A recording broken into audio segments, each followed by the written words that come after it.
Welcome back, my friends, to the show that occasionally ends, but will then be back again. It is always a pleasure, an honor, and a privilege to be joined by, amongst other people, well, right to my left, possibly your right, depending on how you view the screen, or maybe the other way around. Uh, the Master Gunnery Sergeant himself, Greg Rector, will be joined in the very near future by my usual co-host, Brent Vieira. Brent. I upgraded him from Brock to Brent. Brock. I made him Canadian.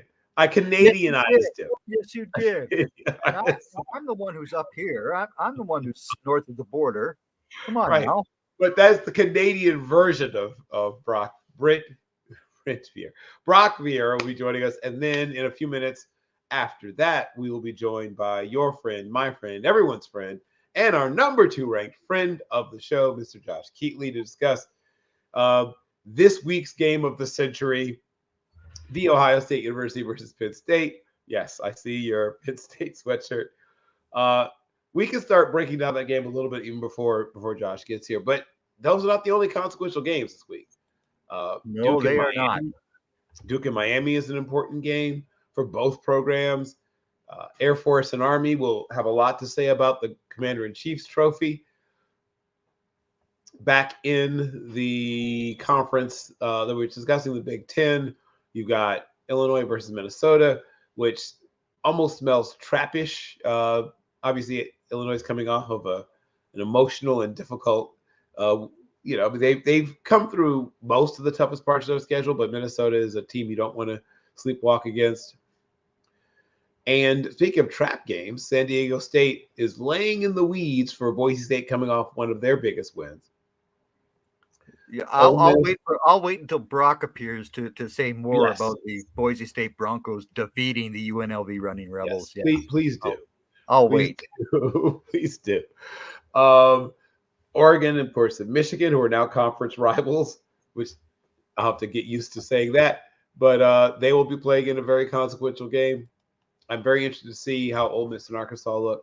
Arkansas is one of those teams that nobody enjoys playing, though they are not super talented at some positions. They have usually this year and almost every year I can think of good offensive, defensive line play. Iowa State, thinking of sort of trappish games, takes on a Texas Tech team that sometimes looks very good and then sometimes looks average. We'll see which one of them they are in the next game. Indiana, speaking of trap games, plays a sturdy, once again, maybe a little under-talented, but really a hard-playing Michigan State team. Kansas State goes against a talented Houston. I'm sure Clemson is on upset alert against Louisville. They have right now, they are in the playoff, but a loss to a team like Louisville probably knocks them out. Kentucky and Tennessee, this is a potential play-out game for Tennessee. If they have Kentucky's been tough this year. If they show up flat, that could knock them out of the pool of 12. Tennessee is just really hated by every state that they border, and it is really not a pleasant thing for the Volunteers to deal with all these states that border them: Kentucky, Arkansas, Georgia, etc. They just have a very, very tough time dealing with these border states that they have to play. And if Kentucky matches up against that offensive line, matches up well against that Tennessee defensive line, which has been playing phenomenal, except against the Razorbacks. Right. It's going to be a very tough game. Yeah, I feel like it's going to be a physical battle. I think you're going to see the team that can, withstand the physical force the other team brings to the table. I think they'll need – I know we joke about establishing the run, especially nowadays, but I do believe that this is a game where the team that is able to consistently create third and short, second and medium, third and short over and over again, that team probably wins. I don't think big plays, or at least not big offensive plays, are going to decide that one. No. Another game, Greg, that I've circled as a possible trap adjacent game is Texas A&M, South Carolina. Once again, we'll find out if this is a new Texas A&M, because the old Texas A&M, the Jimbo Fisher Texas A&M, this is exactly the kind of game they would lose, right? Exactly the kind of game they would lose. They would show up flat, give up some early and sort of easy. There's Brock. Some early and easy opportunities to the other team, make a mistake in special teams, have a silly turnover, silly penalty, something. A guy would drop the ball before he crossed into the end zone, whatever, some kind of way. Texas A&M in the previous administration would find a way to lose that game. How are we doing, Brock? I'm doing good. How are you? It's Friday. I'm talking football. I'm with both the master gunnery sergeant himself, Greg Rector, and the babyface assassin, one Brock Vieira. We're going to ask you for your on-the-spot, well, not on-the-spot anymore, but your formerly on-the-spot reactions to the game you covered for Team MBS, and then Greg is going to harass you. But first, tell us your experience and what you noticed when you were watching the game for the press box. Yeah, so I was at the UNLV Boise State game last Friday, and it was definitely a back and forth game. But there is a massive difference between Boise State and UNLV in that game, and that was simply coaching. Barry Odom and his coaching staff, and I guess because I'm a UNLV homer because I cover the team, have done a phenomenal job since they came to Vegas a little under 2 years ago. But Spencer Danielson is one of the rising stars in college football for a reason. Boise State was poised. They did everything right. And when it came down to not being sloppy, not committing the unnecessary turnovers, doing the right things, and most importantly, not committing the costly and unnecessary penalties, that's exactly what Boise State did. There was multiple times UNLV was flagged for basically dumb penalties, multiple unnecessary roughness calls. There's a late hit out bounce call and things of that nature. A couple of random holding calls and things like that. And Boise State didn't commit them. UNLV did, and that ended up being, I believe, the 5-point margin of victory for Boise State. Offensively, UNLV looked absolutely horrific on the night, which is something you don't typically say about a UNLV-led offense under Brendan Marion, but there was times throughout that game where it was Hajj Malik Williams, the quarterback for the Rebels, playing hero ball throughout the day. A lot of times they would go out into pass plays and they would just start scrambling because everything downfield was covered. The pocket kept collapsing on him quickly.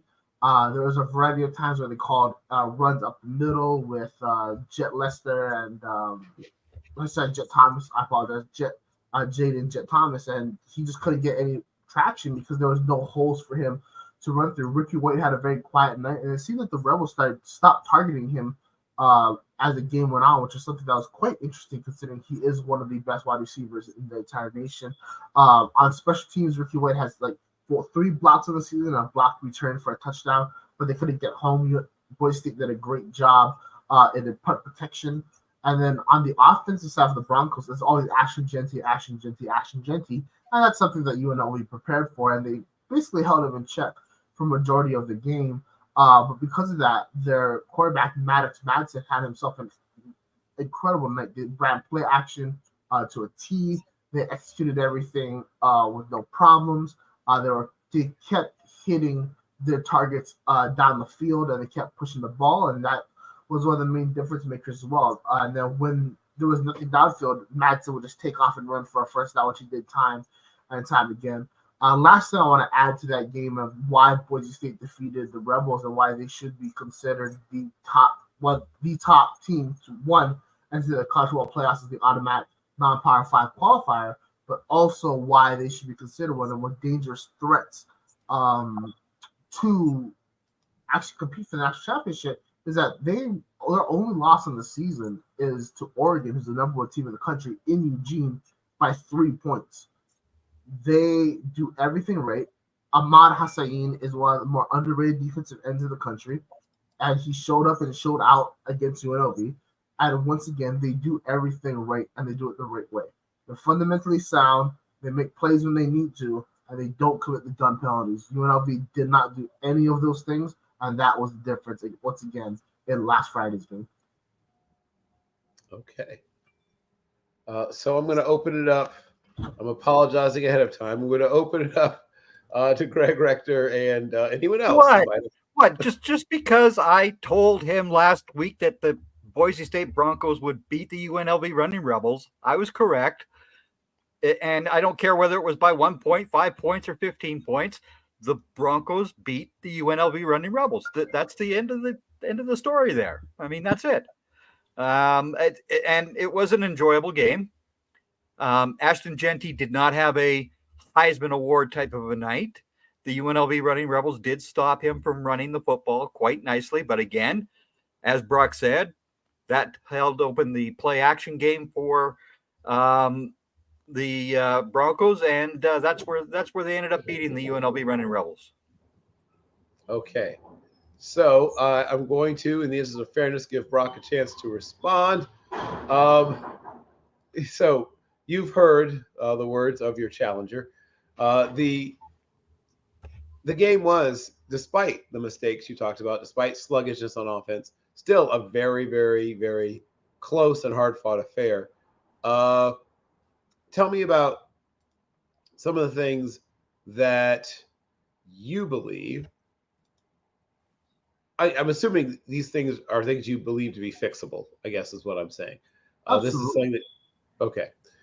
So what do you think it would take, either from a talent or schematic standpoint, or would it take something from the talent or schematic standpoint to close the gap between the two programs, Brock? Yeah, I think it's all schematics, honestly. I think the talent level is fairly close. Definitely the edge is to Boise State, without a doubt. But UNLV definitely needs to get a better pass rush in there, and that's where you can definitely start talking about some of the talent on the defensive line. But overall, UNLV had multiple opportunities to win that game. There's no other way to say it, and they threw it away time and time again through dumb penalties. They need to clean that up. I believe John St. John, their left tackle, it was a very questionable one, but you just can't do it. Had it after the play, unnecessary reference call on him.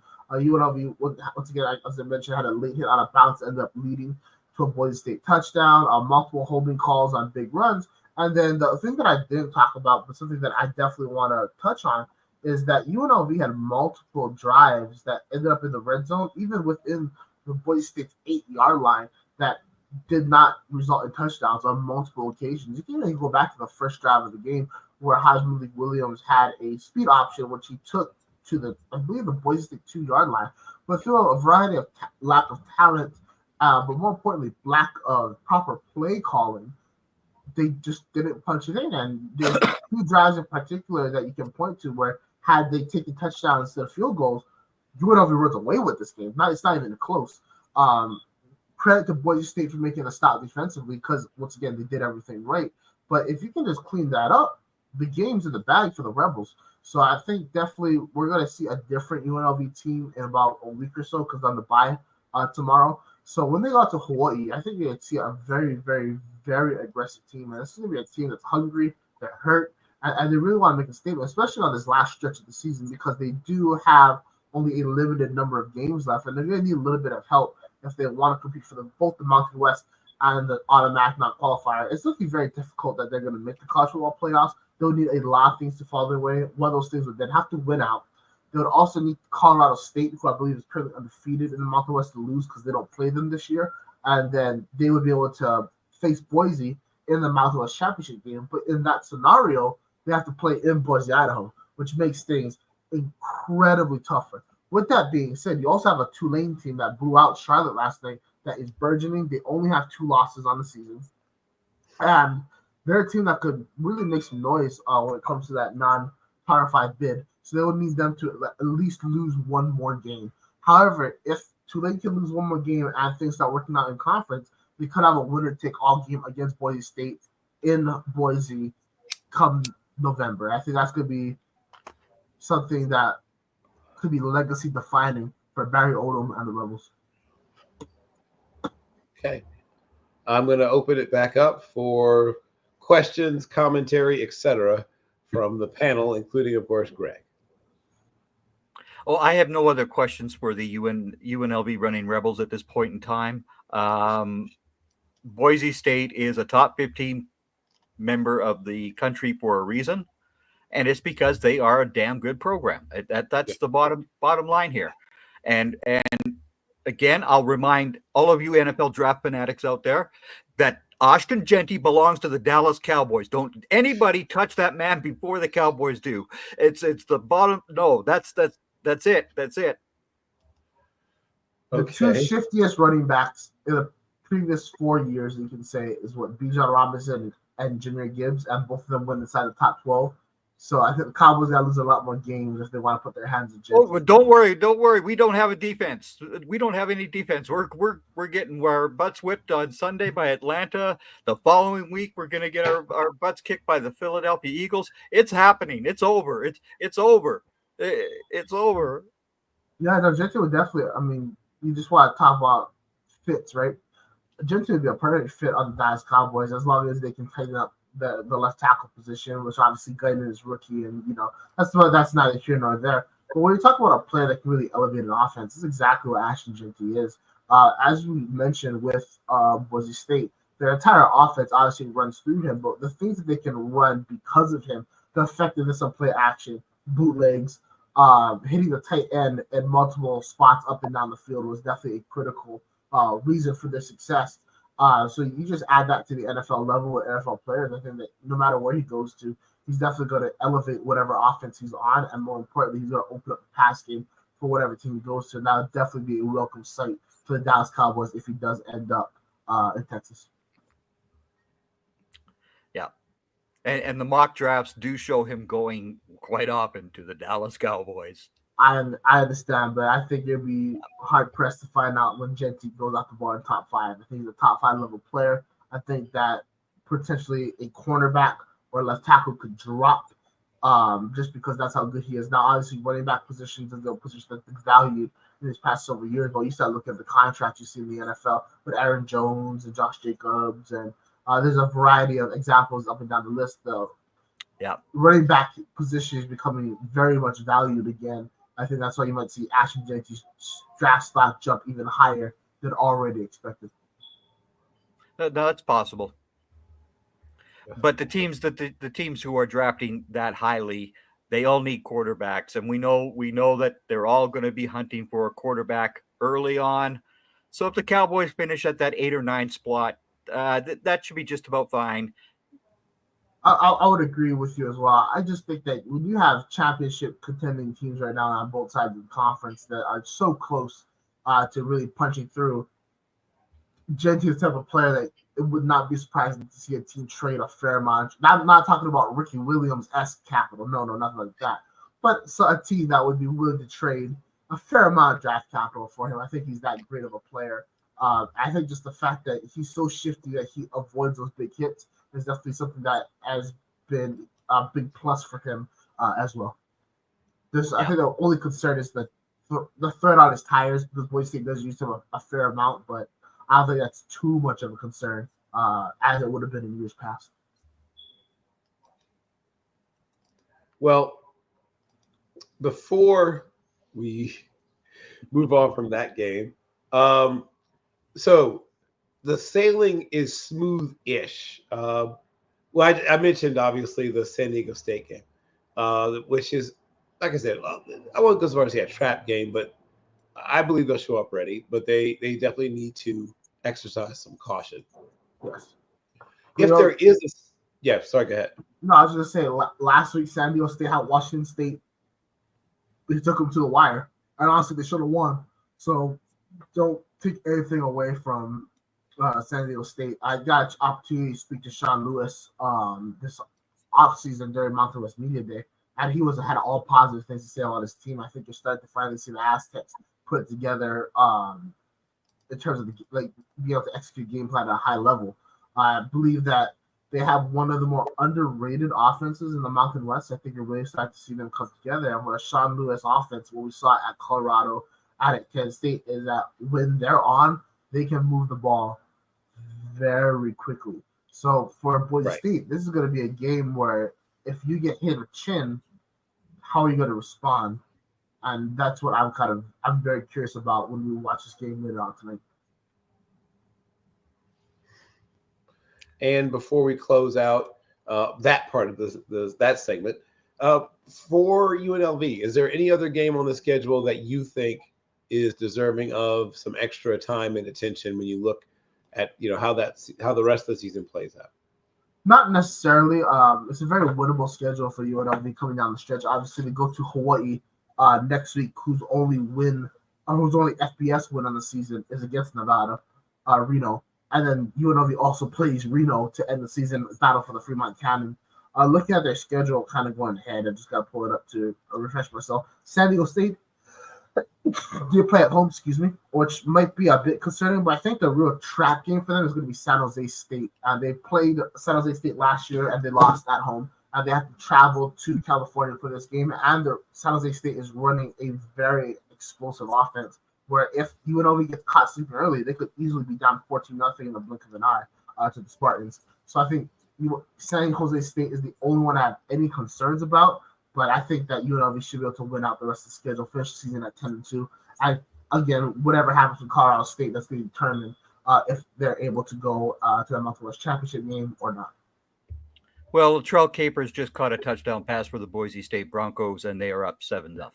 Well, that helps the argument that Boise State deserves to be right. They're not an automatic qualifier. I mean, when your only loss is to Eugene by 3, hell, you probably, depending on obviously what happens this weekend, which we'll talk about later, they might be the second best team in the country. We talked about that game, Brock, because you and I did that first, the last word when that game happened. And what did we both say about this Oregon Ducks team? They got very, very lucky. Very lucky. Very lucky. And that kind of adds to Boise State's kind of mystique, because at first I thought that was more an issue at Oregon than it was Boise. But then you start seeing their performances this year, especially the Big Ten, especially the victory against Ohio State. They have put it together. So I think that's more of a credit to Boise State, which, in my opinion, I think Boise State deserves to be a top 10 ranked team in the country. I know it sounds kind of hypocritical of me because I don't have them in my top 10 right now. Unfortunately, that's just because there's so many teams that are undefeated and only have one loss that it's hard to put them in. But after the weekend that we have coming up, especially with teams like BYU and Iowa State and potentially, the SEC this weekend, I think that it would not be shocking should Boise State win comfortably against San Diego tonight to see them in the top 10 next week. And for a guy that started watching college football like me in 2006, this is where I'm usually used to seeing Boise State, and in my opinion, where the program belongs. College football is good, and it's better when Boise State is good. So I'm looking forward to seeing what happens. The orange and blue was played quite proudly and loudly at UNLV by the Broncos. So I mean that's the end of that discussion here. What about Texas and A&M and South Carolina tomorrow, Brock? Oh, I'm very curious about this game because South Carolina is a team that's put multiple programs on upset alert throughout the season. They blew out Oklahoma. Obviously, they took Alabama to the wire, Tuscaloosa. They probably should have beat LSU when they played them earlier this season. But I think that Texas A&M I think Texas A&M wins this one fairly comfortably. I think the only thing that we really need to watch out for is what's happening with the quarterback situation for the Aggies. Obviously, they pulled Weidman last week, brought in Marcel Reed, and Reed was able to punch in for 3 touchdowns in the second half. Le'Veon Moss continues to impress me. He's one of the more premier running backs in the entire country, and Mike Elko's defense has them rolling at an extremely high level. With all those words being said, A&M is due to pull an A&M-esque action, right? And that's to lose the most random game on the schedule. So it wouldn't be surprising for me to see the Aggies drop it to South Carolina, but I don't see it happening this one. I think that there's multiple big games coming up for the Aggies, and that's where they get their losses. I think they won't finish the season undefeated, but honestly, it would not surprise me to see them in Athens at the end of the season. I think they're playing at a very high level right now. I think playing Notre Dame to start the season definitely helped them taking that loss early. It really helped them focus and reprioritize what they need to fix. And they definitely done a great job as a coaching staff and as a program addressing those issues. And once again, Mike Elko remains one of the premier coaches in the country. What he did at Duke his first year is remarkable. What he did with Riley Leonard is remarkable. What he's doing back at A&M continues to be very, very remarkable. So do you see Texas A&M actually beating Texas this year? I do actually. I think that Texas at times has shown that when they go up against a tough, well-coached defense, they struggle. And that's been a kind of a theme throughout Sarkisian's entire head coaching career. I'm not trying to harp on things that I've been talking about for the past 3 years because he did start to fix those issues last year, and he's done a great job since. But there's always that kind of lingering doubt where they start to get it done in the crunch time against high-quality opponents. I think the Georgia game was a major eye-opener for Longhorns fans. Like, This is SEC football, not Mississippi State, right? And I see that taking to the limit last week against Vanderbilt, which is very conservative for Longhorns. Vanderbilt obviously has done a great job this season, but let's not take the piss here. They're still Vanderbilt, and they've been on a slide since they had their couple big wins a couple weeks ago. So I think that actually I have A&M favored in this matchup at current moment. Obviously things can change, but if they gain enough pressure on Ewers, I think they can get a couple turnovers, and don't be surprised if A&M is able to, they back to those Jackie Sherrill days where they get down, they get dirty, and they wind the clock down, and they take advantage of their opportunities, and they get one of those gritty victories up. Yep. So everyone, we are joined by the man who currently, but with if this goes well, if this segment goes well, he will go from being closely ranked number 2 as our FOTS friend of the show. He will pull into an actual head-to-head, flat-footed tie with Donovan James if this segment goes well. His ranking will, if this goes well, he will be right there.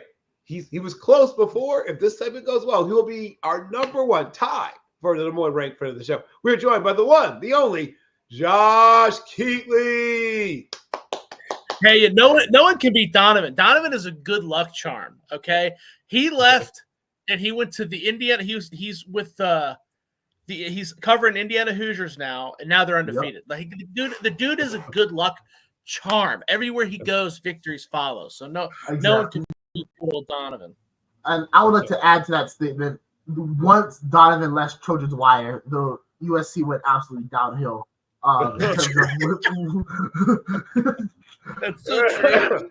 We found the root of the problem. Exactly. Hire Donovan James if you want your program to be successful. Lincoln Riley, you've heard the man. Time to at least bring him on as some sort of advisor.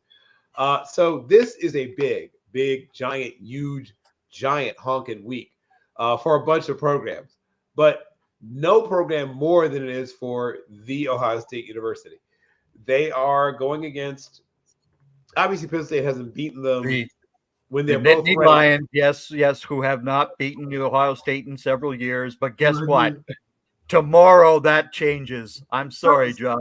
Several years is kind of an understatement. Let's not. The last time they played when both teams were ranked and Penn State won was 2008, I believe. So it's been a minute. Yeah, but exactly. Well, the matter of fact, the last time they played up in Happy Valley, what was it, 2016? Is that right? And then Penn State was actually winning, and then Ohio State scored like 28 points in the fourth quarter. I mean, they scored an insane amount of points to just finish them off. Big game James. He's the only.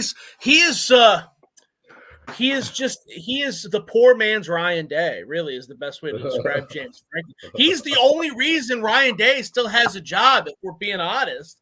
You know what I mean? Like, you see those graphs that pop up, like the number of Ryan Day's record in big games. The only wins are against Clemson his first season. Notre Dame, who went on to lose 4 games that year. No one talks about that they went on to lose. Why they still count that ranking, I don't know. And Penn State, who, and James Franklin can't beat Ohio State or Michigan. So this is a huge game for Ryan Day because, he has to continue to dominate James Franklin or else these voices are going to get louder. Yeah, I definitely – I was just gonna say, I definitely agree with you, Josh, on that. But in the same way, one, I think you call a poor man's Ryan Day, considering he has one of the biggest contracts I've ever seen in my life. Don't know why, but that's neither here nor there. Secondly, Penn State definitely got screwed a couple years ago, maybe more like several years ago, when they put Ohio State into the college football playoffs over Penn State. I believe that year was that the year that Ohio State got blanked by Clemson. I forget, but more importantly, yes. No, it was. You're right. No, that was a year. That was a year. Okay, so I also want to add that I think the last time Ohio State played Penn State in Happy Valley, JTT covered the spread, so love you forever. But also became a manimal amongst boys in that game. I think a first fumble, strip sack, interception, return for a touchdown. I'm not mistaken. Multiple tackles. So that's gonna be, I think, one of the big things I would like to hear you talk about a little bit is. JT always turns up against Penn State for some reason. Do you believe that he's going to do it again and have another vintage performance? I hope so, man. He's had a very up and down season. He played. I thought he played very well this last game. I think that, man, it's you're opening up Pandora's box talking about this Ohio State defense. Jim Knowles was a bad hire. Their defense is not designed to play in the Big Ten. Their defense is designed to get drives. I don't know what he doesn't let these defensive ends, these pass rushers go. As you guys are aware, anybody that's connected to the Ohio State program, follows the Ohio State program, knows that Larry Johnson and Jim Knowles have been ever since they got there. First, it was about that stupid jack position that Jim Knowles wanted to have here. That again, it can work. I don't want to act like what he can't work at Ohio State. It's just why he does it doesn't translate. He was doing it at Oklahoma State because he couldn't recruit pure defensive ends. I mean, he was recruiting guys that were a little undersized but speedier, so we're going to give him some space. Yada. You don't have to do that at Ohio State. So when they moved Jack Sawyer, who's built like an NFL defensive end, to Jack, it made no sense. You just gave him more ground to chase. It didn't make any sense. And finally, Larry Johnson and Ryan Day kind of beat some sense into him, or Michigan beat some sense into him, and they got rid of that jack position. But you still see it like. Last game I was talking about on the Ohio State of my podcast. The game against Nebraska was the first game this year where I saw either defensive end, anybody on the defensive line, utilize a spin move. Why? Why do they do that? I think that there's something that they're not allowed to just pin their ears back and go. Like they're playing more contained than they are pass rushing. So I think that that's really the issue. I still think this is the most talented defensive line, two deep wise in the country. They're just they're being underutilized, and they're not allowed to do certain things. And it's very, very strange. And you can't tell me that that's wrong, because these guys will make splash plays. Jack, that was the game you're describing was 2 years ago. JTT hasn't gotten worse, right? This defense limits what these defensive ends are allowed to do. So hopefully last week was a sign. I think getting beat by Oregon and seeing that, all these stats were popping out that like against, the 7 losses that they've had the last couple of years, or since Jim Knowles has been there, the losses that they've had, they've accumulated like 1 sack in all those losses. So I'm sure that there was a conversation that took place, and the defense looked a lot better last week. They were doing a little bit more stunts. Like I said, I saw some spin moves, and it seems like a really trivial thing to point out, but it's not. It's not. When you go out, when we watched Ohio State was playing Marshall, the defensive end that Marshall had, you guys will remember his name. I don't. He's going to be an early round NFL pick. He was spin moving that was his main move. And everybody in the press box was going, ooh, wow. And it's like, we don't do that. And it's not that those guys aren't capable of doing that. So hopefully last week was a precursor to what we get to see pass rushing wise and defensively for Ohio State. Because I do not think that the defense was the issue last week. It was the issue 2 weeks ago. But again, I don't think it's an issue of talent. Okay. And that reminds me of how the school up north plays their defensive line, where they're hesitant to actually attack the quarterback off the hop. And that's what I've seen from the Ohio State Buckeyes, is the same thing. Well, I don't understand that philosophy. It boggles my mind. Makes no sense. It makes sense if you're playing in certain situations. It would make sense. And I completely understand why that worked at Oklahoma State. Although, when we go back, Brock, you and I talked about this pretty in depth during the offseason when you were on our podcast. Yeah. We talked about his resume, and he had like one good year at Oklahoma State. The rest was kind of just really average. In a lot of the quarterbacks that they faced, it makes more sense, right? You played a lot of scrambling quarterbacks, a lot of quarterbacks that ran around. You're not really seeing that a whole lot in the Big Ten. Dylan Gabriel doesn't run. I mean, he ran twice, and they were huge chunk plays. I understand that, but that's not his go-to. Pin your ears back. Let's go. You know what I mean? The defensive backs are covering these guys for too long. And then it's a weird defense. And then he wants to do this weird thing where he wants to give these defensive backs that are super physical, Denzel Burke, David Signosin, and he wants to give them an insane amount of cushion. And then he doesn't want to give them any help over the top. It's very straight. So you're seeing guys like Evan Stewart get 10, they're basically just getting a free roam to spurt right past you. I mean, I don't blame Denzel. I blame Denzel Burke a little bit because it was ugly, but I mean, I don't think that people were calling for his head to be benched and stuff. I wouldn't do that. It's happening because the scheme is awful. It makes no sense. It makes no sense. Like, he doesn't do that against anybody else because he usually has the speed to keep up with those guys, and they don't make any adjustments. But I again, my defensive rate is over. I think they played a lot better last week. We saw, Ohio State had like 3 pass interference penalties because they were being more aggressive. They were lining up a little bit closer. So hopefully that's we get to see more of that against Penn State. I'm going to mention back, we had you on preseason, and I asked you about which positions you felt best about, which positions you were most concerned about. You said that despite the loss of talent at wide receiver, you'd be fine at wide receiver. You were right. You mentioned you weren't super sold on some of the tight ends, but you thought somebody would emerge. I can't remember. There were like 2 names. Yeah, there were 2 names I think you mentioned. One of whom was like more of a raw sort of developmental guy. The other one was a little more further down the road, but I can't remember the names you threw out there. But I'll come back to me. Jelani Thurman was the hot shot 4-star freshman that looks like a Greek god, a black Greek god. Like, and then you had I thought he was Greek god. So I just want to say that again for all those people listening. A black Greek god. Wow, he said that he just stoned. He looks like David Njoku's little brother, so I thought that he was going to explode. I was wrong. I don't think that's an indicator of him being bad or not. I think it's just he's just not ready. And then the other guy was G. Scott, who was a former 4-star who was a wide receiver that moved down to tight end. He's had a very up and down season. And then they got a transfer from Ohio, which they did not get him when we recorded the show. Will Kazmarek, who's kind of been a blocking specialist. He was the one that caught that 50-50 ball against Oregon that maybe not have been so 50-50.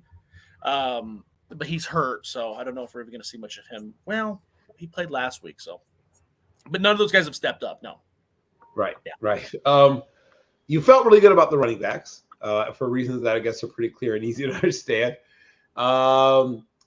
You seemed hopeful but unsure about the quarterback situation. And you liked most of the offensive line, but you mentioned 1 or 2 places where you thought the depth was maybe not exactly ideal. Looking back at what you talked about before the first time we had you on preseason and where the things are now, how do you feel like the position groups we discussed, the team's roster as a whole is sort of panned out? And what if you knew now, if you know then what you knew now, or however you would put it, what things would you now say going into the season that you would want to see altered, changed, bolstered, fixed, whatever term you want to use? The offensive line, man. I don't know what they're doing. They're ill prepared. There was enough pieces. So I stand by what I said. The starting 5 for Ohio State was great. And then you had an awesome 6th man in Carson Hinsman that theoretically was the starting center last year. So theoretically, you could plug and play him at center, plug and play him at guard. If a offensive tackle gets hurt, my thought process is you move Donovan Jackson out to tackle, move Carson Hinsman to guard. Hey, okie dokie. And then something even better happened at the beginning of the year. I shouldn't say better, but another doorway opened up because Donovan Jackson missed the first couple games. So they went with Austin Saravell, who is a sophomore, a big, highly recruited kid, 4-star guy that was on the apparatus. No one really talked about, and he played great. He played great. He played so good that there was a discussion that once Donovan Jackson comes back, maybe Austin Saravell should take over for Tegra Shabola. Because Tegra Shabola also has been playing above average, but there were some issues clearly at the beginning of the season. We don't see those issues anymore. Both those guys played great. Donovan Jackson came back healthy. Josh Simmons definitely took a step up, plays like an All-American. NFL scouts in the press box are telling me he's a first-round pick, maybe in the first offensive tackle off the board. I'm thinking, wow, that's crazy. Seth McLaughlin is everything Ohio State wanted and more. No snapping issues. I'm happy. Offensive line looks great. Offensive line's creating holes. Running backs are hitting it hard. Awesome. Well, Josh Simmons gets hurt against Oregon. Okay. He's out for the year. All right, well, this shouldn't be an issue. So what they did is they put Zen Mikulski out there. Zen Mikulski's another former 4-star recruit. Okay, biting my nails a little bit. because he's not Josh Simmons. Josh Simmons is an All-American level tackle. I don't care how highly of a recruit you are. That's a hard task against Oregon in the away environment to go in there. You're losing. They're trying to come back, yada, yada, yada. He played great. Okay, cool. No worries at all. This guy played great. Josh Simmons is out for the year, but that's okay. Let's not panic. You get a bye week. So you get theoretically 2 weeks to prepare for Nebraska and figure out your offensive line situation. Maybe you don't want to leave Zen out there. Maybe you want to move Donovan Jackson to left tackle, move Zen to guard. Maybe you want to do one of those plan B or plan C that we talked about. So they rolled into Nebraska. Zen started at left tackle, and he got railroaded every single play. I defy you to find me 3 plays that he played well. They don't exist. Then he gets hurt. Okay, so they bump Donovan Jackson out, and they put in Luke Montgomery at left guard. Okay, Luke Montgomery is another 4-star, 5-star kid from Findlay, Ohio. He was an extremely athletic kid. He played on like Bronny James Jr.'s AAU team, was like the second leading scorer for like 12 years or something. The guy's got footwork. He's athletic, yada, yada, yada. But he's been practicing as center. Well, that's weird. He was practicing as center, and then when Donovan Jackson was hurt, Austin Cerebral was playing. Carson Heinzman started last year. Okay. Well, Luke Montgomery goes out there. The offensive line looks terrible. They're not getting to push. Even Donovan Jackson's not looking good. They couldn't run. I think Ohio State averaged 2 yards per carry against Nebraska. If you take away the big, I think Travion Henderson had a big chunk run. I think he might have 2 chunk runs that were over 15 yards. That kind of skewed the stats. But if you look at the meat of the averages, it was like 2 yards, 2.5 yards, 3 yards. That's not good. That's not acceptable for 2 running backs that I sat here and said that they were all American caliber. I'm scared. I'm really scared. I was wrong. I thought that there would be talent waiting in the wings. And I still think that there is, but the coaching staff is butchering it. They're butchering it. I was team Justin Fry. Mike Chen, who's my co-host on the Ohio State Mind podcast, he hates Justin Fry. He's wanted Justin Fry to be fired for a long time. And I've always been kind of like, chill out. A lot of the things you're blaming are not his fault. Dude, what's going on? What they're doing doesn't make any sense. It's very scary, especially when you're playing Penn State, who maybe has the most talented defensive line in the Big Ten, other than Ohio State, maybe even more talented because they let their guys go free. Abdul Carter is insane. I was going to be worried about Simmons or Fryer blocking them on their own, let alone a backup, let alone Donovan Jackson moving out to tackle for the first time this season. Offensive line is definitely my scare. That's definitely my scare. I'm also really upset about the lack of development at tight end. I talked about Jelani Thurman. Jelani Thurman doesn't see the field. He saw the field early on in the season, had a really nasty drop in the end zone, and he was we haven't really seen him since. G. Scott Jr. hasn't gotten any better at all since he's gotten on campus. And I don't know how that's possible. And I don't really even blame him. Something's going on there. There's a lack of development there that makes that needs to be investigated. I don't, whether the tight ends coach needs to be fired or reevaluated. I don't know what's happening there, but those guys they're not great blockers. They're not great receivers. What do you do? What do they do? I don't know what they're contributing. So those are definitely my 2 biggest concerns. Ohio State fans are really shit on Will Howard. I don't know why. As you said, I was I don't want to say low on Will Howard at the beginning of the year, but he was not the guy I wanted, right? I was more of a Cam Ward guy, which I understand why they didn't get him. Even Will Rogers, I think I even was like, Will Rogers is way more accurate. He's the anti-McCord. Let's go with that. But Will Howard's been great. I have no complaints about Will Howard. I got these, people were telling me he doesn't have passion, he doesn't have fire. That's what this offense is missing. No, the offense is missing the same thing it's always been missing since Ryan Day's been there. Okay, what are you gonna tell me? CJ Stroud didn't have passion and fire. He's got it now. We can't keep blaming the quarterback. So I really don't know what everybody's saying.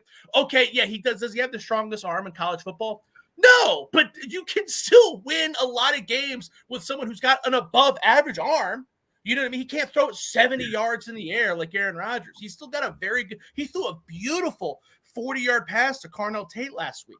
And he does that on a fairly regular, consistent basis. So it's people, these Ryan Day honks are they're making excuses, and it's crazy. How many quarterbacks are we going to blame? And it's weird because Will Howard I think he's played great. I think he said the right things in press conferences. I mean, he's yelling at reporters. He seems passionate to me. All right. Well, I'm going to open it up to the rest of the panel. for questions of the one, the only Josh Keatly, who, of course, based on how things are going, has a very good chance to be in a full-on, flat-footed tie for the number one rankings for the FOTS. Friends of the show. Greg, what questions? My question is for the defense of the Ohio State Buckeyes, and especially, as you said, how they're giving up soft coverage. Drew Aller and the younger sophomore quarterback who played last week against Wisconsin both can throw the football down that field. Andy Koltanicki has been a lifesaver for Drew Aller. Bottom line, how does the Buckeye secondary face Tyler Warren and those receivers? So I'm actually not worried about that part of the game at all. Koltanicki's he's the best offensive coordinator Penn State's had, and I don't know, I don't want to say my lifetime, but in a long time. And Drew Aller, I'm old. I'm old. Okay, I'm pushing almost 60 here. He is one of the finest offensive coordinators State has ever had. Period. Bottom line. Okay. And I don't think that's. Yeah, I don't think that's an exaggeration either. Like he does a lot of unique things. He can really frustrate a defense, and I fully anticipate that being the deal on Saturday too. But the thing about the passing game, and I like Drew Aller. We did our Big Ten quarterback rankings, and everybody had Dylan Gabriel as the number one quarterback. I did not. I had Drew Aller. I saw him. Some of that's biased. He went to high school in Ohio. I saw him. So I can admit that. But he does a lot of, I like what he does, and he's more athletic than a lot of people think. But I think that he elevates his receivers. The thing about the Ohio State defensive backs aren't bad. Are they elite? No. But Denzel Burke is a fringe first rounder. Davis Ignosin is a fringe first rounder. Lathan Ransom wasn't healthy last week, and they moved Jordan Hancock, who's a fringe or top 3 round nickelback, to safety, where he was a little uncomfortable. You could see that. You could see that on film. Lathan Ransom should. We're gonna see if he's gonna be back. We're gonna see if he plays. We're gonna see if Jordan Hancock's another week more comfortable. Caleb Downs, I don't have to talk about him, right? We know how great he is. Oregon was just the kind of speed that they had at all 3 receivers and their tight end was just something that they were just so unprepared for that it really upsets me. Like, I don't know how you can watch Oregon football and not be prepared for that kind of speed, but they weren't. Penn State doesn't have that. Harrison Wallace is solid. Julian Fleming's like their number 2 receiver, and Julian Fleming would be like the number 4 at Ohio State. I mean, he transferred from Ohio State for a reason, and I love Julian Fleming. I was devastated when he left. You can listen to the podcast because my big thing about the receiving corps in the offseason was I don't know if there's going to be experience. There's a lot of talent. There's not a lot of experience. I was wrong. We don't need him, and he really hasn't done a whole lot for Penn State either. He's the same old Julian Fleming. Tyler Warren, I think, is really good. He's a really good tight end. Is he a really talented, athletic, nasty tight end like Luke Lachey or Ferguson at Oregon? Nope. Or Colson Loveland. No, I don't think so either. I think it's kind of like we want to throw the ball. Kodalinki's really good at throwing the ball, moving the ball forward. He's kind of like, okay, you're the guy by default, basically. So I'm not. A lot of people have been asking me about Warren, like he's the best tight end in the Big Ten, and that's not true. I'm far more concerned if they play like they did last week. I'm not worried about the receivers at all. I would be worried about the tight end a little bit because you would think that what's going to be responsible. Ferguson tore them up when they were playing Oregon, but he tore them up not because of the defensive backs, but because Cody Simon and Sonny Styles were getting lost in coverage. That's my concern. Yeah, I'm more concerned about the linebackers losing track of the tight end, not because he's so nasty and he's Rob Gronkowski, just because they get lost. And I'm more concerned about their run game because this Penn State running game is going to be the best run game that they've seen by a long shot. And it's not just because their running backs, it's not just because they have 2 running backs that are extremely talented. It's because they have purpose when they block. Everything is schemed in a way where, Singleton shouldn't have to bump things outside. A lot of the design things work. He gets to the second level and he's gone. And these linebackers don't do a good job of filling. They don't. That's the weakness of the Ohio State defense, is that Cody Simon is an average linebacker. He's a notch below Tommy Eichenberg, but maybe in the same tier as Tommy Eichenberg. I don't think so. And he's the best linebacker.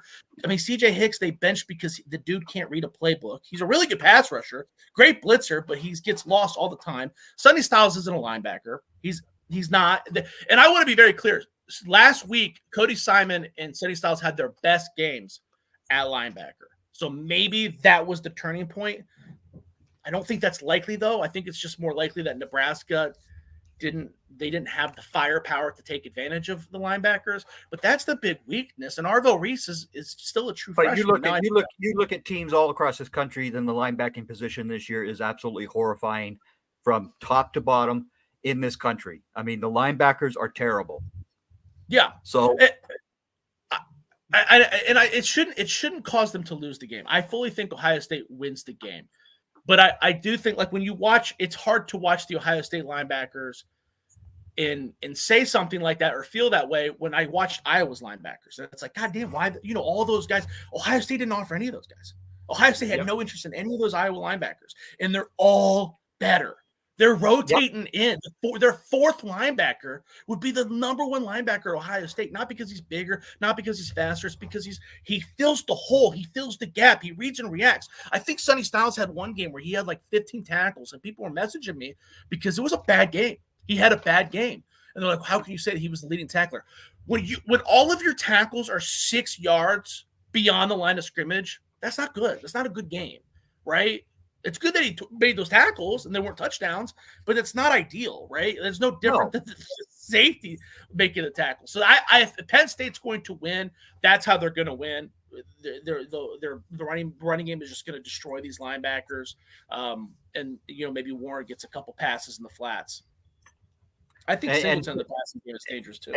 Well, Singleton in that red zone is very special as well, out of the backfield as a receiver, as you saw. Yeah, he is very, very good out of the back. Yeah, Brock, what questions do you have for our? I can almost hear his ranking increasing as we continue on the show. That last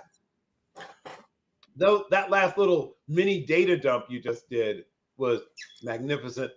Oh, Donovan, check your rearview mirrors, buddy. Check your rearview mirrors. Okay, so.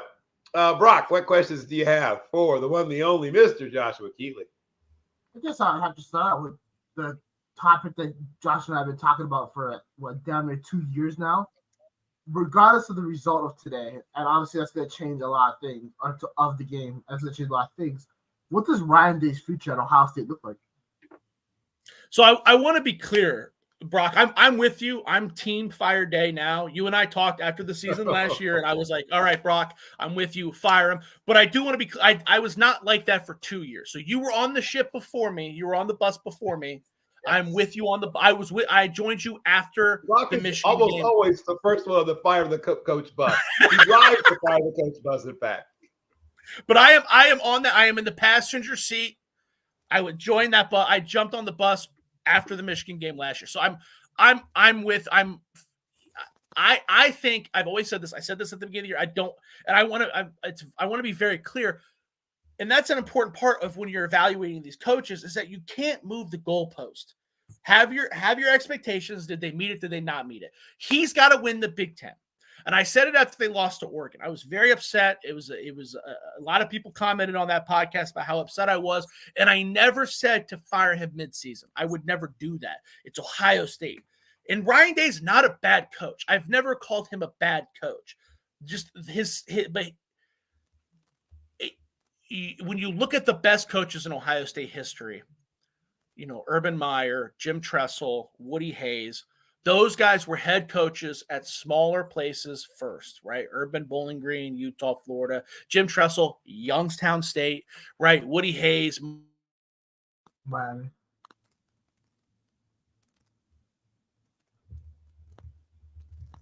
Uh-oh. You got me? We got you back. Yeah, you're back. You're good. But he didn't have that chance to grow.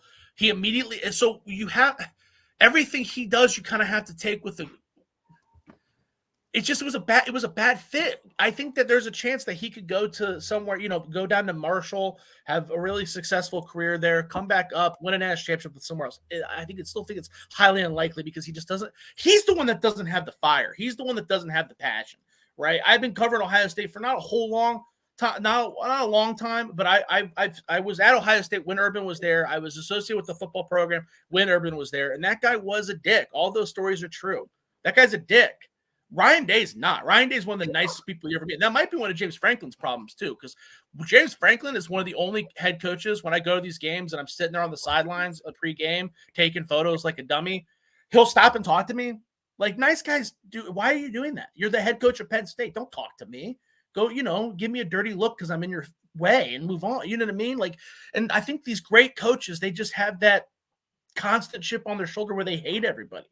And Ryan Day just doesn't have that. I think but I want to be clear. I don't want to ever move the goalpost. He needs to win the Big Ten. He has to win the Big Ten. They're going to get in the playoffs. Ohio State's Ohio State. If they're 9-3 and a team like North Carolina State is 10-2, Ohio State's still getting in, right? There's going to be one ACC team. There's going to be one Big 12 team and one Group of 5 team, and the rest is going to be Big 10 in the SEC. They're going to shove as many as they can if possible. It doesn't mean that Ohio State was good. Right? Just like Ohio State made the playoffs. They didn't even make it to their Big Ten championship. They weren't even good enough to qualify for the Big Ten championship, and they made a 4-team playoff, right? So it's very important that we don't put a whole lot of stock in the playoffs. Plus, I don't think, unless he wins it all, but I don't think that's going to happen either. My big worry is that they're going to lose. They're not even going to make the Big Ten championship. He's going to go to the playoffs. He's going to win one game.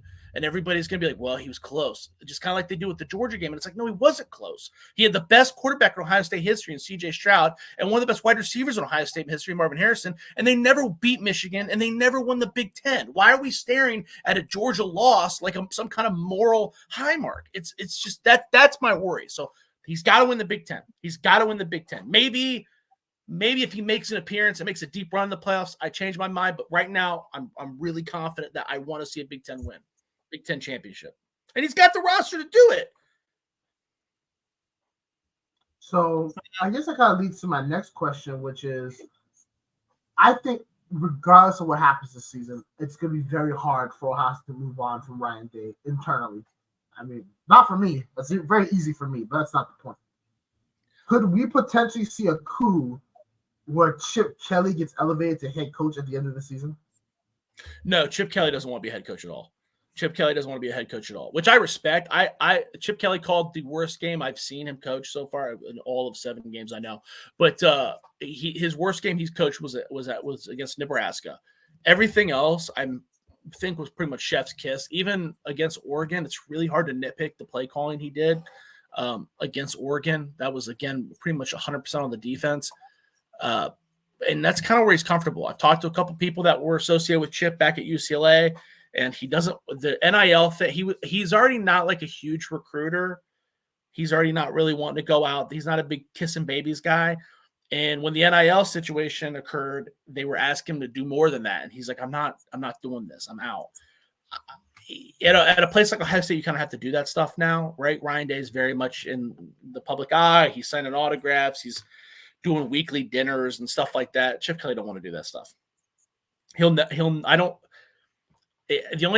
only way I could see him being a head coach is if he goes somewhere smaller and he gets like he gets to do the Deion Sanders thing where he doesn't make recruiting visits and stuff. Like, he's got to have some kind of special thing, an assistant, but that's not going to be at Ohio State.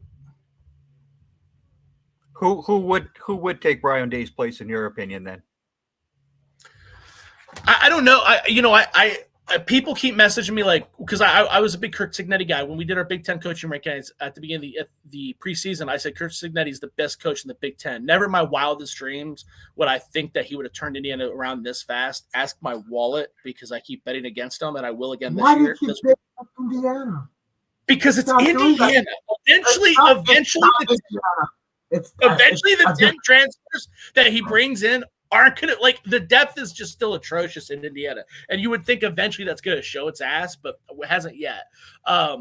But Well, his 13 recruits that he brought with him from James Madison, none of those guys are lacking any talent, my friend. They are playing damn good football. Well, and Curtis Rourke, it's funny. I even put in I talked about it before Highest got Will Howard. I said Curtis Rourke was higher on my list than Will Howard because he's just so. He's just a supreme athlete. He's just such an underrated athlete, and that's really showing. That's showing right now. But I don't know. I don't think Kirk Cignetti's the type of dude to leave after 1 year. No. I mean, if it were me, I don't know. I mean, I watched Liberty last night, and Jamie Chadwell's got the teeth knocked in the last 2 weeks, so that's a bad example. But that would be someone that I would go look at, right? Hey, who's someone who Indiana did it the right way? Indiana went out and they found a guy who built a program, right? Brock and I had this discussion in the offseason, and I said my number one choice to replace Ryan Day was Kalen DeBoer. And a lot of people are making fun of me. They're like, well, Kalen DeBoer, they couldn't beat Vanderbilt, Alabama. Okay, well, he's still – let's not be insane here, right? These are clearly not it's Alabama. They're great players, but they're not the players that he wants, right? Jalen Milroe is not a Kalen DeBoer quarterback. He's not, right? And they're still doing really well. They beat Georgia. So I don't, people that are doing victory laps on that, I think that they're wrong. But a guy like that who has history of building a program, they're not going to go for the small school routes. Like Jamie Chadwell's a bad idea. The guy at Louisiana Monroe, they won like 2 games last year, and now they've already got like 6 wins. Like, to me, that's really impressive, right? GJ Kinney would be that would be someone I would interview. He's young. He's got extensive NFL experience, which recruits love. And he's built 2 small programs that are very hard to build. Ohio State's, I don't think they're going to do that. The day and age of them hiring guys like Jim Tressel, taking those kind of chances, are dead. But I would want to go out and find a program builder. I mean, honestly, I'm not even lying. I think that Ed Orgeron would do more at Ohio State than Ryan Day, because Ed Orgeron, I don't know. It feels like that guy he didn't want, if he wasn't good at something, he would just give it to someone else. Ryan Day has a really hard time doing that. If it wasn't for Chip Kelly being like basically his uncle, I still think he'd be calling plays today. And he's the one that always talks about that being the issue every offseason. But I mean, so you don't want the former Buckeye linebacker from 2004, 2008, Marcus Freeman? I'm shocked. I'm shocked. Come on now. You need to get Marcus out of South Bend, Indiana for me. That's what you need to do. Right. I honestly, I don't know if I would even, if they hired Marcus Freeman, I think that would still be an upgrade from Ryan Day, because Marcus Freeman has coaching at Notre Dame has its different set of issues than coaching at Ohio State when you're from Ohio State, right? Exactly. Theoretically, it would be much easier for him to keep guys like Brian Hartline, James Laurinaitis. Of course, we don't know if James Laurinaitis is a good coach, and we don't know if Brian Hartline's a good coach either, to be honest with you. We know he's a great recruiter. But I think that because that people reach out to me and they talk about Eddie George a lot, Eddie George being a potential candidate. I think that that's an absolute train wreck of an idea. People are looking at Deion Sanders and they're thinking we can do that. There's enough Ohio State people wanting to coach, and that's not a good, safe plan. That's not. I like Deion. I think Deion is doing, given the circumstance. I want to be when you're coaching college football, it's not just about the X's and O's, right? It's about recruiting. It's about being the face of something. It's about collecting NIL. It's about putting guys in the right spot. It's about allocating tasks. So as far as X's and O's goes, I know Ryan Day is a more intelligent individual than Deion Sanders, but Deion Sanders is a better college football coach because he's got all that shit in line, right? He's like, I know I can use my face when I need to get what we need, right? And then when it comes to the actual X's and O's, hire people that are intelligent enough to do it. And, the only blunder that Deion Sanders has made really is that he doesn't recruit. He doesn't go to recruits' homes, which is so stupid, so dumb for someone of his status. And he hired Warren Sapp. But recruits might like that. So I wouldn't hire that. Which I completely agree with. The hiring Warren Sapp is just a ridiculous notion. This guy was not that great of a player. He was a big. Whoa! Warren Sapp was not that great. He was not that great of a guy. Did you just say Warren Sapp? Warren Sapp was not that great of a player. I'm not gonna lie. I have a Warren Sapp signed Buccaneers jersey, a Warren Sapp signed Raiders jersey, and Miami jersey. I love Warren Sapp as a football player. As a human being, though, I don't know how you can talk to a recruit's parents and be like, hey, check it out. You can be coached by Warren Sapp. You know what I mean? Exactly my point on Warren Sapp. You just said he was a bad football player. In what world does Warren Sapp, one of the greatest defensive tackles in NFL history, one of the anchors of the Tampa 2 defense, one of the biggest regrets by the New York Jets, in what realm could you possibly say he was anything because he's spectacular on the football field? He's not a good human being. Nobody's a good human being in football. That's the whole point. I'm trying to You're a think bad of person. No. Okay, hold on. Wait, slow down, Brock. It's violence. It's violence. And sometimes when football players are football players, they act like football players in non-football situations. All right, and that's the problem.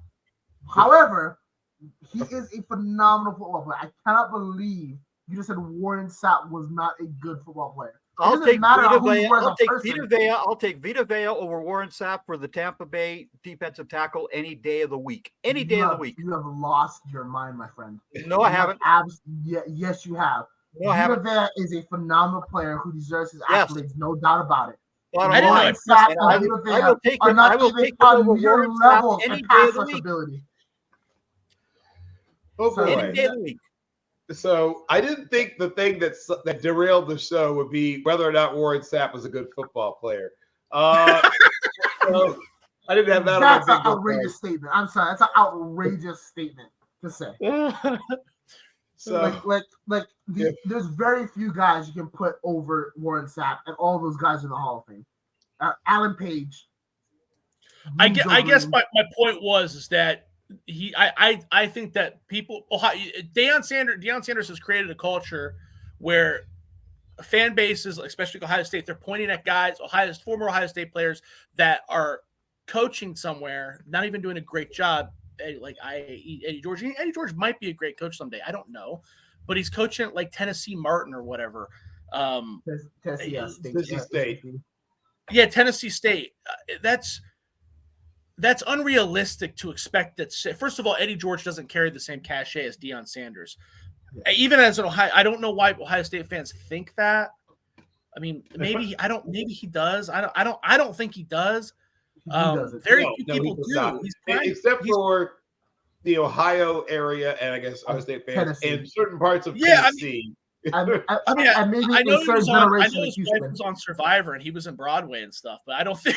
But Prime is Prime. That's not what players are watching. That's just not. That's just not the solution. Is I guess my point for Ohio State fans, right? A lot of people point at Mike Vrabel. Mike Vrabel doesn't want to do the recruiting thing too either, man. Mike Vrabel's done with that. Mike Vrabel didn't like coaching with Urban Meyer. Mike Vrabel's not a college coach. You don't want to do it. No. Right. I am surprised at all the names you mentioned, some good, some bad. John Summerall hasn't been mentioned at all. I think he's the perfect fit for Ohio State. I think what he's done at Troy for the past 2 years that he was there, and then he saw what he's doing this year at Tulane. I don't understand why people aren't jumping off the wall to go and get him. I think that he puts Ohio State in the national championship picture immediately, yet no one has mentioned his name. Can you speak on that, Josh? No, I completely agree with you, dude. That's a great example of a coach there is physical evidence of him transforming a situation, right? That's what my goal would be if I was hiring a coach, right? There's no argument there. There's no argument there. Ryan Day doesn't have that. There's no evidence that he can do that. Everything we're staring at, the thing I keep going back to, Ryan Day's a really good person. I want to be very clear. He's a very pleasant individual. I enjoy seeing him. I enjoy talking to him. He's very nice. Maybe the nice next to John Cooper, the nicest Ohio State head coach I've ever met. And John Cooper's probably only nice to me because I'm a sucker. And I go, tell me more about coaching at Tulsa. You know what I mean? Like I'm kind of a sucker for Cooper. That was the coach I grew up with, right? But, you know what I mean? So Ryan Day is just a super nice guy. But he took a program and he's made it worse. Urban Meyer had, and a common thing Ohio State fans point to is like, well, this is the best Michigan's ever been. He let them be that good. And I 100% believe that this whole Connor Stallion Spygate thing, that had an impact, but it didn't have an impact to where they should get the shit kicked out of them. Because you know what Urban Meyer would have done? Cheated back. You know what I mean? Like, let's be honest, right? Yes, it's true. You Like, can't tell me you that wanna- the man you didn't wanna- cheat himself. You can't tell me that Urban Meyer wasn't cheating. Come on now. So some of the worst stuff that I've heard about Urban Meyer. First of all, when he got to Ohio State, the recruiting stuff, there were some rumors about how things are handled Florida recruiting wise. That stuff didn't happen at Ohio State. I know that for a fact because when he got there, the NCAA was still watching everything. I was worked in their compliance office during that period. Now, the sketchy things that he would do is that you would like if he had like you're only allowed to have so many coaches at practices or whatever. So he would like give his GAs helmets. Yeah. Like so that if the NCAA was filming the practice, it would look like there was just, those guys are just players, but they weren't, they were coaches. There was guys that had he would. I remember there was a point too. Well, I think it was they would. I probably shouldn't talk about it on the podcast. The players would do things that would probably be against the rules, but he would quickly nip it in the ass. You know what I mean? But I think that the old Florida Renegade Urban was not as abundant at Ohio State. There was a lot of checks. He was very mean. He was very like that was probably the worst thing he did, in my opinion. Was like, I mean, the way he would recruit too. He would go up to guys and like, hey man, like I'm trying not to give too much, but then like you would commit, put your pen to paper, and then he would act like he didn't even know you. It was like you're mine now.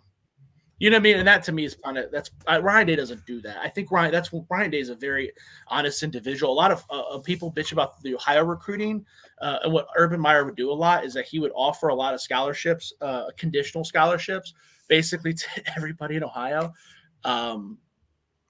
Basically, so these high school kids would have to struggle to think about where they're going to, just to delay it for teams like LSU or someone who else might be interested.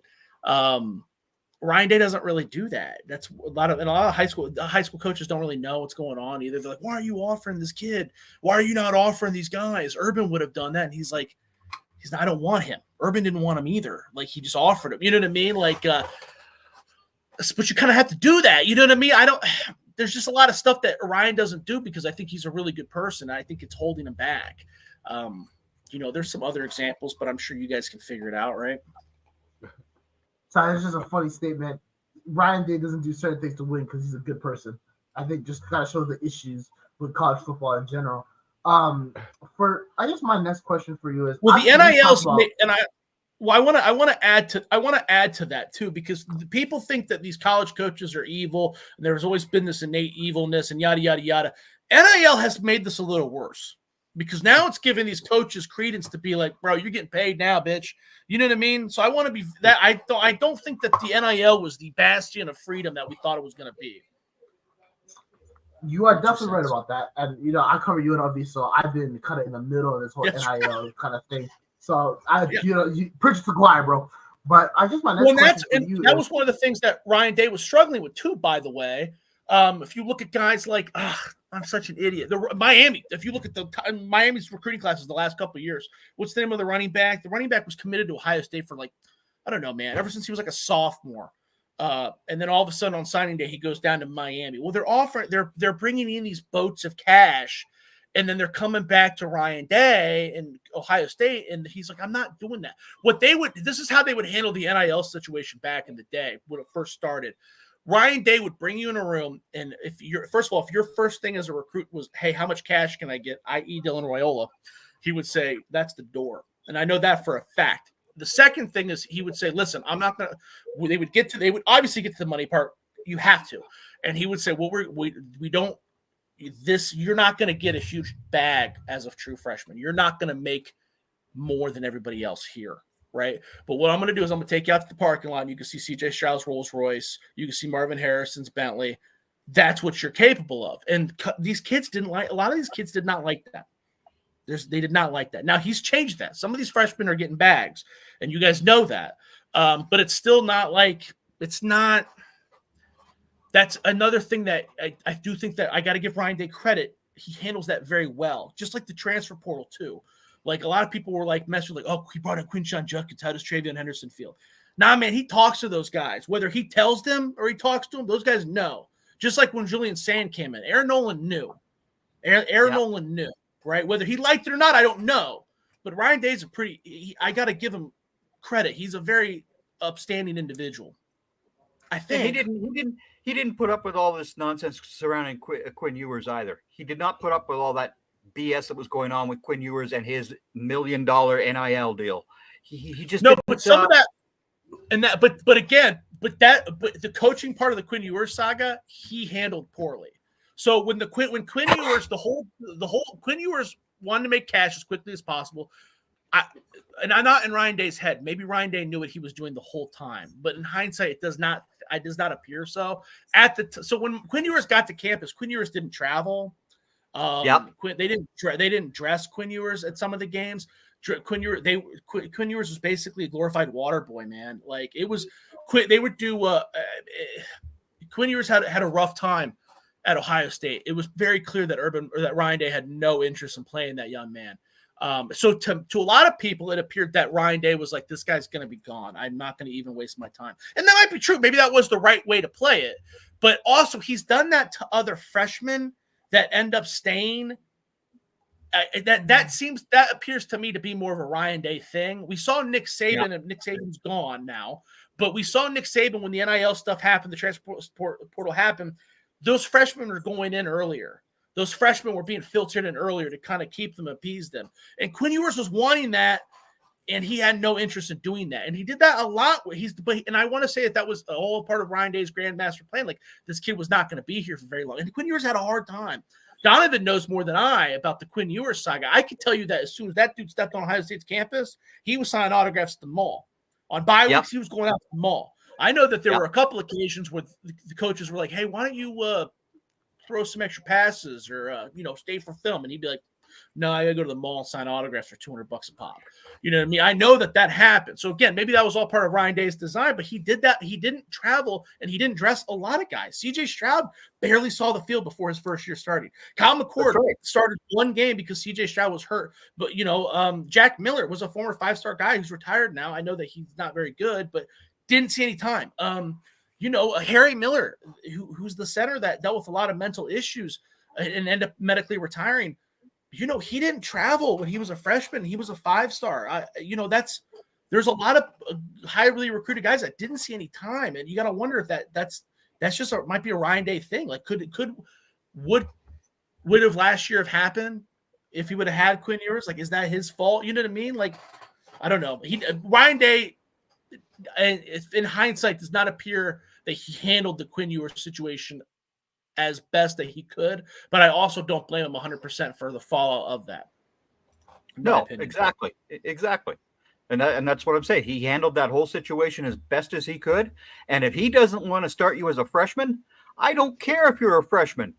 You learn. Right. Just like the NFL quarterbacks need to be set down for a year at least to learn how to play in the NFL, because you see every year all these kids coming in, they get killed, the Bryce Youngs and all this other jazz, they get killed and they don't pan out because nobody has enough patience to sit down with these kids and their agents and say, you're sitting down for 1 year. We're not going to start you.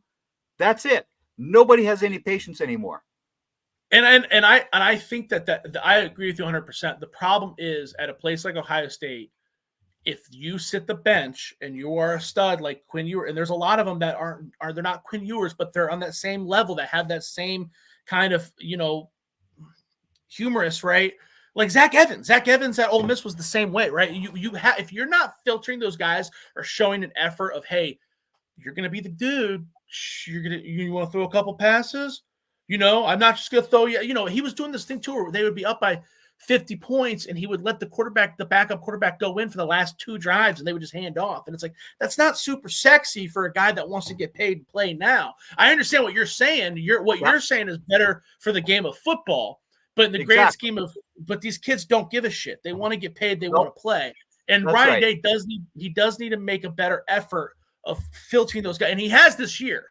And I think that he's learning on the transfer portal. I think that Chip Kelly's gotten in his ear too, because Julian Sand has played, 4 games this year. I don't think in the Ryan Day era we've ever seen more than 2 quarterbacks play. It's always been the starter and the backup, and now Julian Sands getting time. That's interesting. It's because he wants that dude to stay, right? And you're starting to see that with a lot of he's not just handing the football off either. That's the other. No, he's continuing on the offense. Edric Houston, the 5-star defensive end, that dude's playing. That dude's getting snaps, right? Like I think he's starting to see the writing on the wall. Unfortunately, that's where we're at. The day where the guy sits the bench for 3 years, like Will Allen, who waited 3 years behind Mike Doss before he became an All-American his very last year on campus. Those days are done. Yeah. So you mentioned your great. I'll go back to my first question. Your greatest point of concern preseason was the linebacking core. Sounds like that hasn't changed. What, other than just firing coaches, what else do you think might help the linebacking group at Ohio State to go from being a weakness to a strength? The linebacking group is never going to be a strength, and I've accepted that. But the linebacking group is not a liability because you have enough talent around them to not. They're only a liability in certain games because they're not letting the defensive line pin their ear back. Right, so you're forcing these guys to be in coverage longer than they have to be. I think that's the biggest issue. You would think by now they would know how to fill a gap, right? And most of them don't. Gabe Powers, when he goes out there, he looks really good, but they have no interest in playing him. Why? I don't know. He's got like the highest PFF grade. I mean, if you go watch his film, he's very active. He moves towards the ball. Even when he's wrong, he's going somewhere. You guys have all been around the game long enough to where if you don't know where you're going, at least go.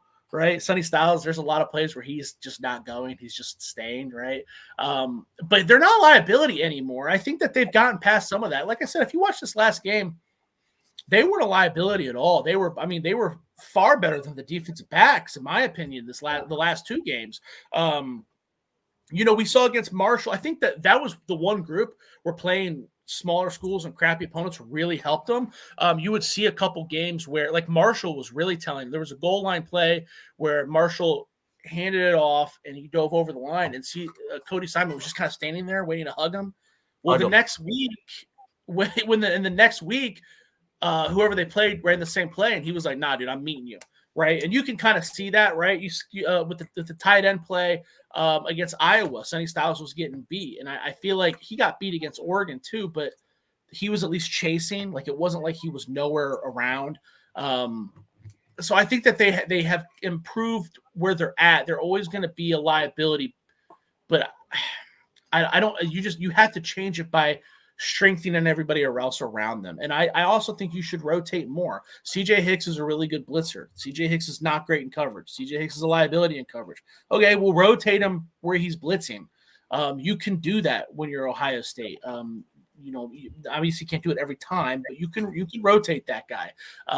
You can rotate Gabe Powers. Maybe that's the issue. Maybe they're not fresh. Maybe they need to see something else. I don't know. I think that you have enough talent on the defensive line, though, to where you should be smushing mostly everybody, getting a good pass rush. And you have enough talent in the defensive backfield to where if you give those guys safety help, no one's going deep on you, and that makes your linebacker's job a lot easier. But with the defensive line, again, take out last week, Dylan Gabriel had all day, and those linebackers had to stay in coverage, and they were blitzing. He only blitzed. That's one of the reasons why he blitzed, where he benched CJ Hicks too, because he blitzes the linebackers like once a game. So we'll see what he does against Penn State, because I think that he's wanting to bring some more heat. But I don't know if there's that. I think that strengthening and scheming those other areas would help the linebackers, but they're just the weakness. That's just how it's going to be. Why doesn't Reese see more time as well?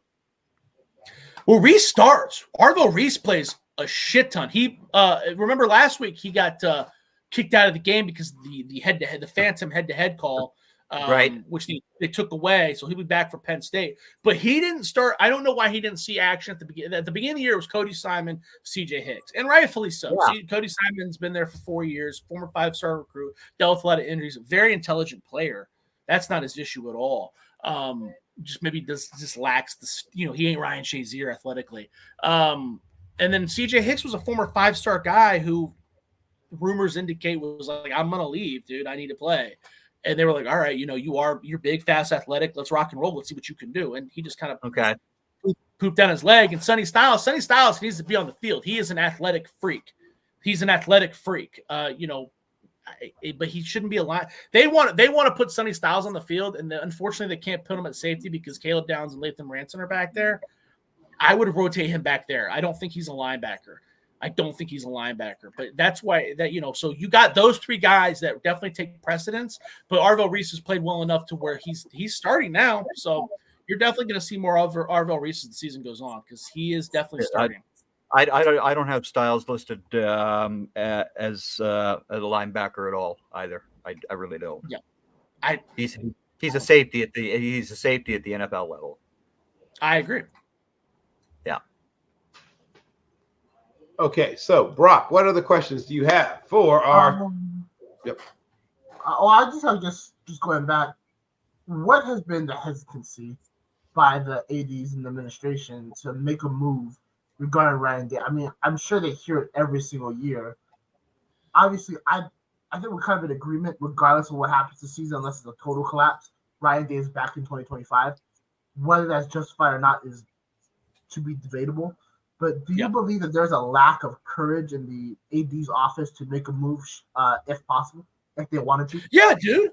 100%. I think that fear motivates them to keep him. First of all, you and I are in the minority. Most people view Ryan Day as a top 5 great coach, right? They see his record. Like, oh my God, he's only lost 7 games and he's won $7 million. Oh my God.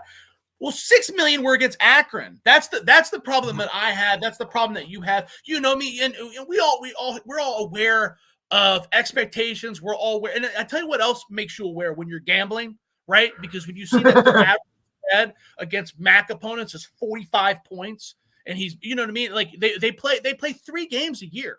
Let's really break it. Ohio State plays 3. That's the part that I think makes the athletic department scared. Is they don't view the season like you and I, right? I view the season as 3 games a year because I could coach them. I could coach them to be Akron. I don't think I'm exaggerating. I think all of us could coach them to be Akron, right? You have to really screw that up. I mean, Ohio State's been around, since 1890? And Luke Fickell's the only dude. No, Luke Fickell had a winning record. I think Luke Fickell, maybe he was like 66.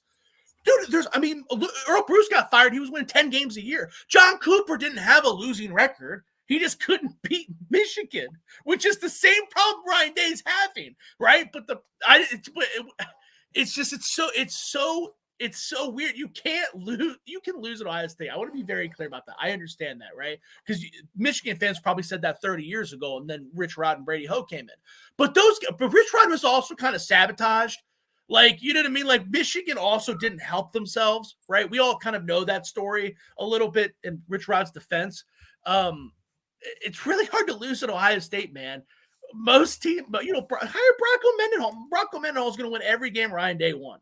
That's, you know what I mean? Like, it's not hard, but that's the hesitancy. They see that his winning record, and they don't want to lose that. Their theory is the grass isn't always greener, and my theory is, well, let's at least look. You know what I mean? Because those are the games where he actually has to coach. He's losing. The only games that he wins where he's actually got the other teams got the same amount of talent is Penn State and Clemson in 2020. That's it, man. Yep. And then Notre Dame, I know I gave Notre Dame a hard time at the beginning of the show because they lost 4 games later on that year. That Notre Dame team was better than I think that, but Notre Dame was better than I originally gave them credit for, but they're also not as good as the top 5 rating. Who's the quarterback? Tyler Beckner, who he was the starting transfer down to Alabama, couldn't sniff the field. Now he's playing lacrosse at Notre Dame and now he's a walk-on receiver. Like, dude, come on, man. We're going to look back at that game and be like, why is that a thing? Why are we looking back? Why is that?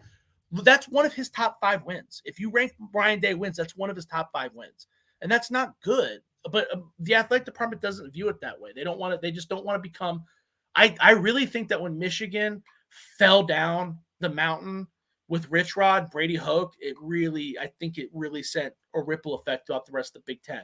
And they're like, well, we'd rather win 10 games than 8, or 7 or whatever the issue is. But sometimes you got to roll the dice, man. You commit. Yeah, Nebraska took a long time to get to Matt Rule. I think that Matt Rule's the guy. I think that Matt Rule is the dude. He's going to turn Nebraska around. Should they have fired Bo Pelini? I don't know. But they rolled hired back Bo Pelini? What'd you hire say? him back? Like hire him back or what? Like, what are you talking No, about? I mean, should they have fired? That's a similar example to firing Ryan Day. Is like when Nebraska fired Bo Pelini. But an argument could be made that like they've reached the finish line. They have their guy now, right? They were never going to win a national championship with Bo Pelini. You're at Nebraska, right? I don't think that I really Ohio State has more talent. They have enough talent to win a championship in spite of Ryan Day. And I don't think they're going to do that, dude. I just don't think he's got the cojones, man. And that's their hesitation, is that he's beat every single goddamn MAC team.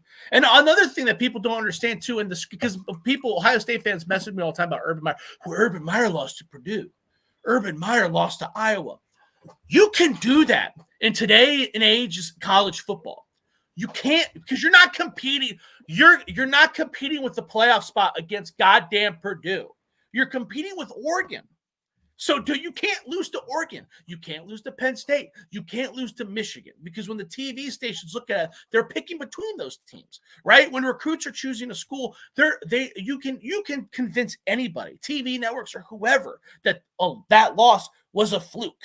You can do that when you lose to someone shitty. We saw it all the time. That's what they did with Urban Meyer. Oh, they lost to Purdue. Well, that Rondale Moore is really good. Ohio State came out sleepy, and then we moved on. You don't do that when you lose to Penn State, Oregon, and Michigan. You go, oh, that team's better, right? So it sounds bad justifying a loss, but there's a difference. I would rather lose those one shit game every 2 years than lose the big ones. Urban Meyer lost to Virginia Tech and then rocked and rolled the rest of the way, all the way to a national championship. Ryan Day doesn't do that. Ryan Day smashes everybody and then loses in the Big Ten championship or loses against Michigan. He doesn't. To me, it's very clear which one you'd rather have, but it's hard for people to admit or see. Yeah. I just want to join in on the Ryan Day shitfest for a second because I gotta get some things on my chest. Bo Pelini and Ryan Day are in their situations are apples and oranges.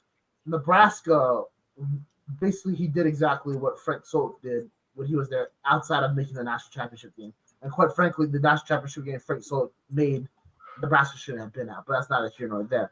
But what I am saying is that Nebraska thought that they were bigger than themselves, and that's why they are where they are. At least that's why they've been where they've been for the past 10 years. Ryan Day at Ohio State is the complete opposite, in my opinion. They don't think they're that big, in my opinion, where they have the lack of confidence to say, hey, Ryan Day's not a guy. We are a premier program in college football. Let's go get our dude. Ryan Day's entire career, outside of the Sugar Bowl where they beat Clemson, has been a massive failure. There's no other way to put it. Yes, which by the way, that win was a COVID win too, which I know it shouldn't. It's still a win, but that's a little bit of an asterisk. That's a little bit of an asterisk. It's a little bit of an asterisk. I mean, and also coincided with Clemson becoming dog shit. Lack for a better, I don't have a better term, for the next couple of years after that, in terms of the national championship standards that they used to have. With that being said, outside of the first Clemson-Ohio State matchup, I cannot confidently say Ryan Day has impressed me as a coach at all. And that was with Urban's roster. In the last time he won a Big Ten championship game, he needed Trey Sermon to run his tail off against Northwestern, or they were going to lose. The only top 5 victory I can remember is that game against Notre Dame to open up the season. And preseason rankings don't really count. Ryan Day was very poor in South Bend last year. Ryan Day has lost to Michigan 3 straight years. Ryan Day has failed to make the national championship game since the COVID year. All of these things add up to saying, what can we do to change these results? Well, you tried everything. You brought in new coordinators on both the offensive and the defensive side of the ball. You allowed him to recruit his guys. You allowed him to institute his culture, and it's clearly not working. Why? And if you're Ohio State, if you're the Buckeyes, I think this is a prevalent problem that's existed since Woody Hayes left, or more importantly, got fired. Ohio State doesn't have the balls or the courage to say, we are the goddamn Buckeyes. Come hell or high water, we will win time in and time out. I know that we've talked many times, Josh, and your expectations for Ohio State is with Big Ten championships, maybe a national championship here and there. But in my opinion, the standard every single year should be as high as Alabama. And that goes back to our killing the board discussion that we had off camera several months ago. Killing the board went into a worse situation at Alabama than he would have at Ohio State. Alabama plays a harder schedule with a worse roster, and they're losing a bigger coach that he has to be compared against. And as we all know, comparison is the thief of joy. Yep. Ryan Day has had a better roster, an easier schedule, and a clear path to a national championship for the past, 5 years, and has failed to get it done time and time again. He failed in that final drive against Georgia. He's failed against Michigan. He's failed in the playoffs. He's failed to even reach the playoffs. And outside of an absolute heroic effort by Jackson Smith and Jigba in the Rose Bowl, he would have lost that game to Utah as well. I don't understand how you can have at least 10 examples over 5 years of big time primetime games, and he's 1-9 in them. Well, let me I don't say get it. I just don't get it, bro. I just don't get it. That's let not a point. I'm just on a rant. But I don't get it. No. Let me say this because first of all, I want to apologize because you were 100%. Comparing Bo Pelini to to Ryan Day was a complete insult to Bo Pelini, and I do apologize. And you were 100% right. The more apt comparison, I don't know why I got off it, was Larry Coker. But even that isn't really a fair comparison. That's but even that's not really a super fair comparison because Larry Coker actually got the national championship before everything fell apart, right? And then even some of those things that you're giving him credit for, they kind of deserve an asterisk. The only reason they got into the playoffs that year when they almost beat Georgia, dude, they didn't even go to the Big Ten championship game. If that's any other school, they're not even getting invited to the playoffs. But because they're Ohio State, they got that opportunity, and then they lost, right? So that also deserves an asterisk. The Utah game that you so graciously gave him credit for winning, dude, that's one of his best victories. And as a reminder, Ohio State players sat out. Chris Olave and Garrett Wilson sat out that game. Game, exactly. If you sit out a game, if you have players sitting out that game, should we count that as a big victory? They voluntarily sat out. I don't. Because the game means nothing. Well, back to Utah, it didn't mean nothing. They meant a lot of things to Utah. I want to add 2 counterpoints there.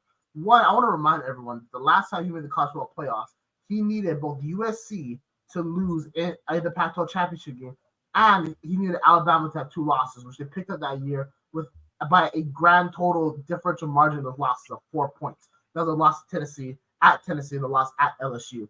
So Ryan Day's inclusion in that playoffs was by damn near sheer luck.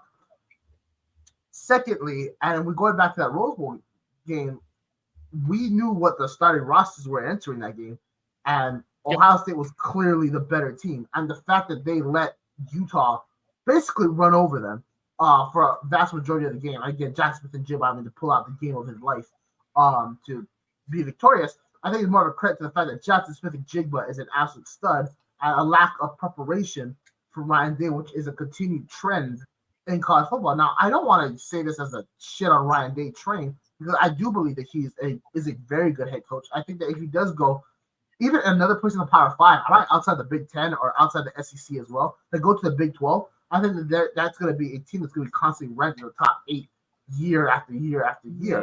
The problem is Ohio State is a top 3 team and top 3 program in the country. And we could disagree on what Ryan Day is like outside Ohio State. Who did Utah beat that year, Brock? Who did Utah beat that year to get to play to Ohio State? Oregon.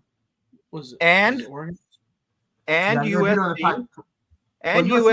USC wasn't good that year. Doesn't matter. It's still USC. It's Oregon. You can't say it's still USC. USC was 6-6. They beat, but they still beat their programs that they had to beat to get there. That's my whole point. That is a damn good Utah football team that got to that game. That was a damn good Utah team. And a wrestling run program, but it's Ohio State. It's not. No. See, you're putting too much. You're putting too much name behind the Ohio State Buckeyes in that situation because, as Josh pointed out, Olave and the other receiver were sitting out that game. You have to take that into account. You don't have to take that into account when you're starting 2 wide receivers like Jackson Smith and Jigba and Marvin Harrison. When you're starting quarterback is C.J. Stroud. And what NFL players were on the Utes at that time? Clark Phillips, corner for sure. I think maybe a linebacker, and a bunch of young guys who eventually got better, but they were freshmen, sophomores when they played. Like, come on, let's not talk. Well, I think you're putting too much weight. Putting too much weight behind the Ohio State Buckeyes name there. It's not about the Ohio State Buckeyes name. That's first round. Yes, you are. Yes, you are. It's just like when I said TCU was going to be in the playoff that year, and you guys all said no chance, no chance, no chance. No, TCU deserved to go to that playoff. Bottom line, the Ohio State Buckeyes, had they had Olave in that roster, would have destroyed the Utah Utes. They would have destroyed them because I think that. But that's part of the problem with the Ryan Day argument, though, right? Is that people are counting that game towards his resume of like, oh, look how good he did. But if the game means so little that guys are sitting out, it's an exhibition. It shouldn't count. That's what you're right. Ohio State, the talent that they had that year, had they had Chris Olave and Garrett Wilson, would have demolished Utah. But they also didn't win enough of the games in the regular season for it to matter, right? Because they were playing an exhibition where guys sat out. I don't even think that those are the only two guys that sat out that year or that game. You had a couple of defensive players out of that roster as well. There was a couple of guys. I can't remember who else. So I just want to add to this point before we move on for the side. I know we've been on there for a while. Yes, they did beat Oregon. Utah did beat Oregon twice that year. One time Oregon was ranked as number 3 team in the nation. And the last time was in the Pac-12 championship game when they were ranked number 10. Utah also lost 3 other games that year. 1 to unranked BYU, 1 to unranked San Diego State, and 1 to unranked Oregon State. USC was 4-8 that year, and that was the year they fired Helton 2 weeks into the season. Arizona State was their only other ranked win on the record.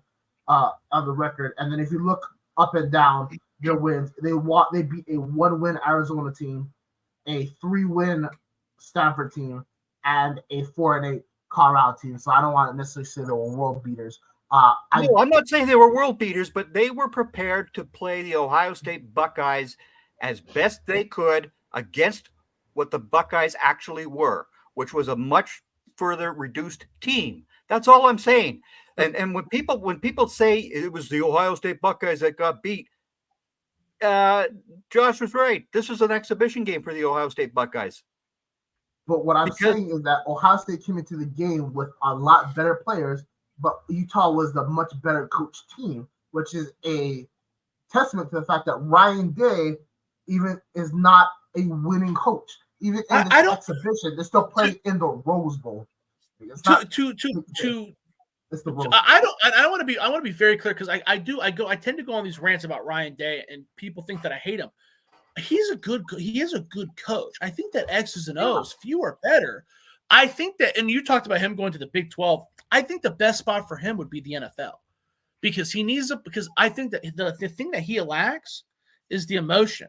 I mean, when Will Howard went out there the last drive against Oregon, Urban Meyer would have grabbed him by the face mask and said, don't fuck this up. Urban Meyer was always in the kicker's ear. Urban Meyer was in everybody's face all the time. Right? Ryan Day never does that, man. Ryan Day just kind of he doesn't do that. And that's fine. He has a very professional way of doing things. It doesn't make him a bad coach. It makes him a bad college coach. It doesn't make because these kids need you. They're stupid. You're like, they're pissing down their leg. They're freaking out. They're college kids, man. Get in his face. Tell him what's going on. You better be. This isn't college. This isn't college football 25 on your Xbox, brother. Like when you go down on a knee and you call a time, you press the start button. A timeout ain't happening. Like someone's got to explain. I would take Ryan Day down for the Dallas Cowboys. I really would.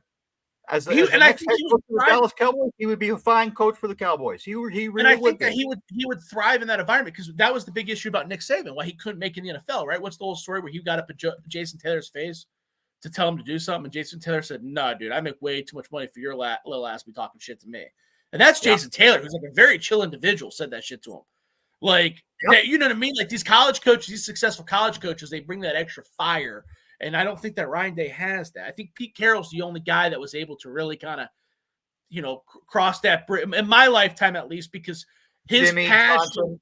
Jimmy Johnson. That's before my time. But I mean, I got to see Pete Carroll at USC, and like he had that. He was more relaxed when he was giving those little pep talks and shit, and that's why it transitioned to him being a good NFL coach. But Ryan Day doesn't even do that. Ryan Day doesn't really do the. I mean, you've seen the little highlights, the little pump up videos that they do. Ryan Day just doesn't really inspire you, and that's fine. It doesn't mean he's a bad coach. That's in college. That's what you need. Shit, dude. And the pregame warmups, they still play Urban Meyer speeches, man. Like, that's not a good sign. Jesus. You've been there for 6 years. You ain't got no speech that they can put up on the billboard or the scoreboard. You got to use Urban's. What's going on, man? You know what I mean? Yeah. I want to add to your point. Like, Pete Carroll was a lot different than Saban, because Saban is aggressive in a negative way. Pete Carroll was aggressive in a very positive way. He's very uplifting. And that's the big difference. That's what I meant. Yeah. But even so, even if you get the rah-rah from Ryan Day, in the modern landscape of football in general, especially college football, you can't be negative at all anymore. And that's just the way it is. And whether that's a good thing or a bad thing is to be determined. Because obviously you want to talk about kids are soft and stuff. Let's not act like coaches weren't legitimately abusing 19-year-olds when they were in positions of power either. So I don't know whether that's a good thing or a bad thing of like this new culture shift, but it definitely needed to change. And Ryan Day is not with that time either, unfortunately. Abuse is a strong word, and I know I keep using these negative points of view of Urban. Urban was a great coach. I'm just trying to explain the difference, the starking difference between them. Urban did a lot of good too, though. There's a lot of players that it's like the players almost. Someone described it like the players were better united and they were a better team because they knew it was always them versus the coaching staff when they weren't playing. You know what I mean? Like, it was like it created a better, you know what I mean? But you talk to some of those guys still hate him, and then some of those guys are like, that's the best.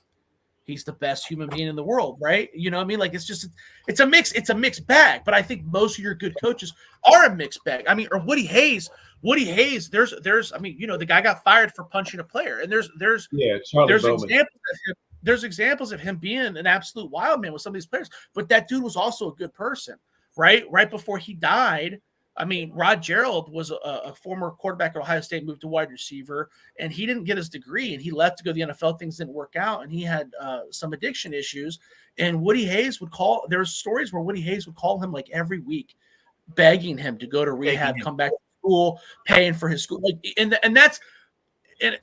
I think that Urban Meyer does stuff like that too. Like, I'm not saying that these guys are evil. I'm just saying, like, when you're a coach, there has to be something there.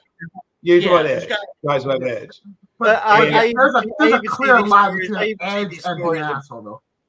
I still see these stories how great Bo Schembechler was, but there's nothing great about Bo Schembechler, in my opinion. Bottom line, never has been, never will be. No, seriously, Bo Schembechler was a disgusting human being, as far as I'm concerned. Oh, okay. He was a disgusting human being. He really was. And I've heard people in Michigan say the same thing about Schembechler, that he was a nasty, nasty human being. And that just really has always bothered me about Bo Schembechler, is the way that he treated players outside of his organization as well.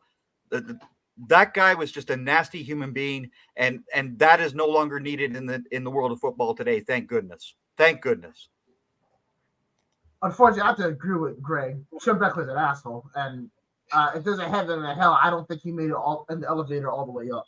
You know what I'm saying? God damn, dude, Jesus! Wow. What? No. I want to talk about this. All right, no, because Joe Paterno one time said, when asked why hasn't he retired, is because he couldn't leave the world of college football to the Barry Switzers and Jackie Sherrills of the world. Well, you what Barry Switzer and Jackie Sherrill weren't doing? Allowing kids to get molested. All right, so we need to have a legitimate conversation. What you've done on the football field does not separate yourself. I know. I'm about to make myself a hypocrite for the whole Warren Sapp thing. But I'm not saying Joe Paterno wasn't a good football coach. What I am saying is that Joe Paterno should not get the accolades that he has because he allowed this thing to happen under his watch. Same thing with Bo Schembechler. The fact that the University of Michigan has their football auditorium, their complex named after him, is absolute disgrace to not only the institution, but the victims that suffered under Schembechler's knowledge. And that needs to change immediately, just like Penn State needs to get rid of everything that has ever said Paterno ever, because the fact remains this: no matter how many football games you win, no matter how many football games you lose, society moves on. But the victims that he allowed to be victimized under his watch, they don't, and that needs to be addressed. And that's where my despising of Bo Schembechler comes from. Bo Schembechler went into the eternal elevator, and that went down. Yep. Right down. So, the thoughts, views, actions, and outbursts that you may have heard from both the Master Gunnery Sergeant Greg Rector and the babyface assassin Brock Vieira reflect, of course, only their own thoughts, views, actions, and emotions, and do not reflect a company policy, both written, implied, or stated, of Team MBS Media. I just want to make sure that everybody's aware of that. Thank you so much. So, we actually were going to talk at some point about a few other things sort of about football, like the X's and O's side of football, but I guess we may not get to that as much. We got a little off track, but the rest of the Ohio State season, Josh, give me your prediction for this upcoming game and then the rest of the season. How do you think this game and then the season itself play out going forward? All right, I want to be completely transparent before I say this. Okay, I was so confident Ohio State beating Oregon. I took them not on a teaser, on a pleaser, my friend. They were giving not only did I bet on them to give the points, but I bet on them to give 13.5. Okay, that's how confident I was. So I want to be very transparent. I'm going back to the well, baby. Now I'm not going to do a pleaser, okay, but I am going to drop. What's the spread again? 3.5, I believe. No, 4. Ohio State's giving, no, it's dropped to 3.5. Ohio State is favored by 3.5 points. I'm still taking it. Drew Aller's bumped and bruised. Dennis Sutton has been bumped and bruised. They're kind of hitting him just at the right time. Ohio State's coming off a really rough looking game against Nebraska, so hopefully that refocuses them. I really think Ohio State. Ryan Day owns James Franklin. He owns James. That's the only James Franklin is single-handedly saving Ryan Day's job. So I think the Ohio State. Ryan Daye's not an idiot. Ryan Day knows that. They're going to pour it on. I think Ohio State smashes them. Now, the rest of the season, Ohio State should roll on through. The only issue that I have is the Michigan game. Now, when I say that on my podcast, everybody goes, "Oh, Michigan blows, Josh. Michigan blows, Josh. Get the Harbaugh years out of your head." No, dude, it's still a rivalry game. There has to be some kind of mental block that's there now for Ryan Day when he sees Michigan. Like, it's just got to exist. Sharon Moore was on the staff, was actually the head coach when they lost the last year, and Michigan's not bad. I don't know what they're doing. If it was me, I would run with Orgy, run a variation of the option offense and just rock and roll. And if they do manage to make that change before Michigan, that's going to be really hard for Ohio State to defend.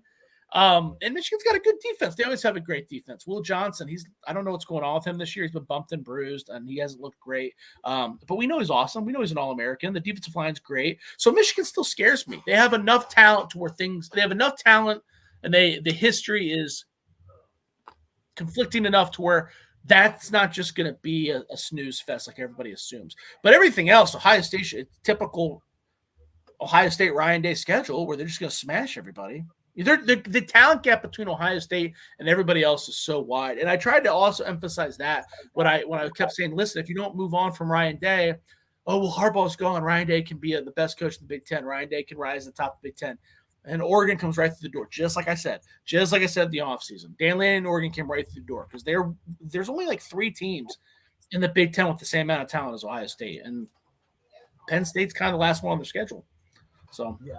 And I kind of want to go. So, first of all, I want to add my take to this game because despite everything I just said about Ryan Day, I also have Ohio State winning this one big because Penn State is Penn State. And despite the fact that they had a very comfortable win at the end, they looked absolutely awful in the first half against Wisconsin last week. And that was very, very concerning. You don't tell me they didn't look bad. They look pretty bad. I think there's a difference between the way they look bad. Like a lot of Ohio State fans are going, Ohio State looked sleepy against Nebraska. No, exactly. They were coming off of a bye week, and they looked awful. They never got better. Penn State, they looked sleepy. They looked like they were coming out. They were looking ahead for Ohio State, and then at the end of the game, they were pretty much in control. I had money on Penn State that game, and at no point, and I was given 6 points, and at no point was I scared that I was going to lose my money. But if you had money on Ohio State, you were sweating bullets. And Ohio State was favored by like 30 points, by the way. You know what I mean? Like, no, I know. I did have money on Ohio State. That's not the point. I also had money on Penn State. So shout out. By the way, if Dylan Raiola wasn't so bad, and I like Dylan, I think Dylan, you could see Dylan Raiola is going to be good. You can see it. Okay. I can see it. But he was awful. Like if they would have had Stone from Marshall, they would have won that game. There were receivers open. They would have won that game. Dylan, he's going to be good. He's going to be good. That was a freshman. That was a freshman quarterback. I mean, it was a perfect example of why you don't want to have a freshman out there against Ohio State. It was just a perfect example. You know, I also want to add. Oh, sorry, Greg. I apologize. Continue. I hate to disagree with both of you here about your predictions for the Ohio State Buckeyes, but as you can see, I'm wearing my Penn State Nittany Lions hoodie tonight. And Brock, you know, just like last week when UNLV lost to the Boise State Broncos that I told you was going to happen, I blame Ohio State and Fox Network for this game being a daytime game. It should have been a whiteout game. But anyhow, I still have Penn State beating the Ohio State Buckeyes. It's going to be a close one. I've got it 31-28 Buckeyes. Buckeyes losing. Well, I mean, Penn State could have made this game their whiteout game too, but Jay Franklin's afraid of losing his whiteout game, so that's why he doesn't schedule big time matchups for that event. I'd like to add real quick that James Franklin has the only reason that I had no worries on my bet against Penn State with Penn State 6.5 last week isn't because of Penn State. It's because they're playing Wisconsin, who I've had my issues with in the past. They got a linebacker returning punts. Don't look at me like that, Josh. They got a linebacker returning punts. Yep. Yeah. Man, when I saw that, I was lost my mind. What is this big white boy doing catching the ball? All right. Yeah, that's Luke Fickell. That's Luke Fickell. We've discussed Mr. Fickell and his bad placement at Madison. Yeah. I think you're sleeping on Wisconsin. I think that we're starting to see them get away from the dairy raid and revert back to classic Wisconsin form. And I think that they beat Iowa this week, but we'll see. Ooh. I don't disagree with you because Iowa is just that bad. But that's not. I mean, offensively still, but it's not a here nor there. That's more of a personnel thing than honestly a scheme thing. You know what's crazy? Iowa's receivers were like, I don't know if you can see them. You can't see them on the broadcast, but when I was at the game, I'm like, damn, their receivers are not bad. Like they're getting open, they're creating some separation. Just they got the Cade McNamara.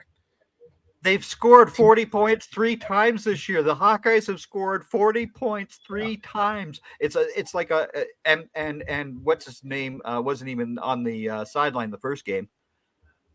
Ferentz. Oh, Ferentz. Yeah, Ferentz.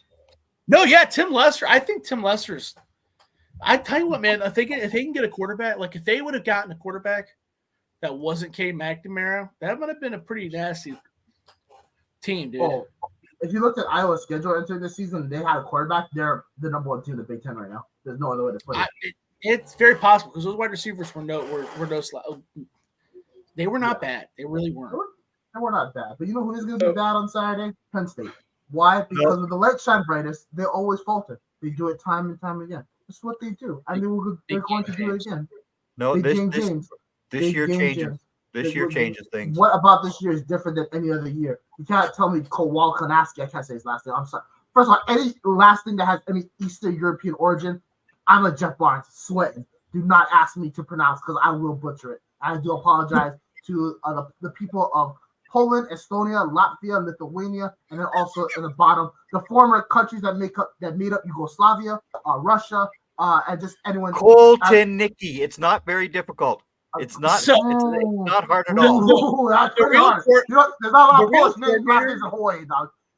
The real coordinator that no one seems to be talking about Penn State that does have a history of causing issues with Ryan Day in Ohio State is Tom Allen, the defensive coordinator at Penn State. I mean, I don't know if you guys remember, Ryan Day playing those Indiana teams. I mean, that Indiana team with Michael Penix, Ty Freifel, they almost beat him, and that wasn't because of Michael Penix. I mean, a good part of it was, but the defenses were very good. They had a couple corners that were very locked down. Porter, I think, was one of the names. I mean, they had a linebacker that had like 7 million tackles, was all over the field. I mean, and those guys, none of those guys really did anything in the pros. So that was pretty much all scheme. And we're seeing the Penn State defenses. This is probably the best defense that Ohio State's gonna see, top to bottom. You don't have your classic bully Penn State linebackers like usually there's a Puzzlesny or something like that. But I mean, the pass rushes, the defensive line is just insane. The pass rush is insane. The defensive backs, I mean, they're great. Tom Allen, he's coaching the Big Ten. In my opinion, he's a more impressive, scary coordinator than Kotolenki. I think that's a very fair point. I just want to add to this by saying here's exactly what's going to happen on Saturday. Penn State is going to get all hyped up for this game because they think it's their year. And James Franklin's going to have a rah-rah speech where he's going to mention about determination and grit and hard work. And it's all about the size of the dog in the fight, the size of the fight of the dog. And they're going to storm the field. And then they're going to remember that they don't have elite wide receivers. And then when Ohio State stacks the box, is able to somewhat contain the run, they're going to make Drew Aller forced to pass the ball if he plays. And then they're going to remember why Drew Aller is Drew Aller. I don't know. Whoa. I don't know, man. I don't going to the ground. We're on the same side as far as this bet goes, but I definitely think Drew Aller is better than you do. I can tell that. Yeah. I think Drew Aller is good. I just don't think he's consistent. I think that when you're good and not consistent, when you play a team like Ohio State. Has he been inconsistent this year, though? There's been some times where you go, what the hell am I watching? Bro. Greg, back me up on this. There's been a couple of games where Drew Aller has had bad moments, but consistently speaking, he is far better this year than he was last year. Is he any more inconsistent than Dylan Gabriel at Oregon? Way more. No way. No, I don't think. I don't agree. I don't agree with that either. Also, Dylan Gabriel was going to wide open wide receivers. I was got to put but what I'm saying is, like, it's easy to pick on Drew Aller because it's easy to call Drew Aller inconsistent because he has a track record of being inconsistent, right? But I think that he has overcome that more than people want to give him credit for. Yeah, because he isn't. I think if you compare him, if you look at everybody with a fresh slate, just at their 2024 resume, dude, I don't know if there's been a Big Ten quarterback that's played better, really. Greg, did you have a final question for? There's a couple of that. Drum roll, please. Our flat-footed dead tie. Now at the top of our FOTS friend of the show rankings, we now have a new tie at number 1 with Lee, Josh Keatly, Donovan James. But yes, do you have a final question for our guest, Greg? I see JTT coming out to the NFL this year. Does Tyleik Williams stay at Ohio State, or does he go to the NFL? No, he's gone. I think he's gone. Yeah, I think the only year he has left would be his COVID year, anyways. I believe. Well, they're both redshirt juniors. Is that right? Tyleik Williams ain't coming back. I don't think he's coming back. He's the only defensive lineman that's still getting first round grades from the scouts that I talked to. I'd be shocked if he comes back. I mean, maybe there's a lot of NIL cash floating around in Columbus, so that's the reason why I'm asking, because the NIL money could keep him there, right?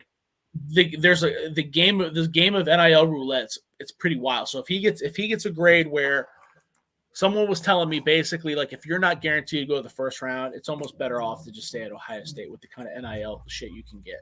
And that's another thing that Ryan Day does that I want to give credit to. You have these programs like Ole Miss, Miami. They're trying to find guys and bring them in with their NIL cash that, for as much shit as they get for Will Howard, Quinshon Judkins, Caleb Downs, this is the $20 million roster. Most of that money went to the guys that are on the roster. Like, they're not getting enough, like, they're not getting enough credit. He doesn't get enough credit for that. I will defend Ryan Day in that manner. That the first people that he tries to protect are the guys that are here that want to stay here. So there's a chance. I wouldn't bet on it though. He's had the best season of all the defensive line. There we go. Yeah, it's just that when you hear about the defensive line, the tackles, especially for this year, you always hear the two guys from that school up north, right? I mean, it's Graham and Ken and that's it. Yeah, Grant. So, well, he's gonna Tyler Williams is really gonna. I think he's gonna blow the doors off the combine too. I think it's gonna be. He's gonna be right up there if he wants to. Yeah, but again, he could fall to the second round just because of who's available at other positions and all that fun sort of stuff because of the team needs, etc. Right?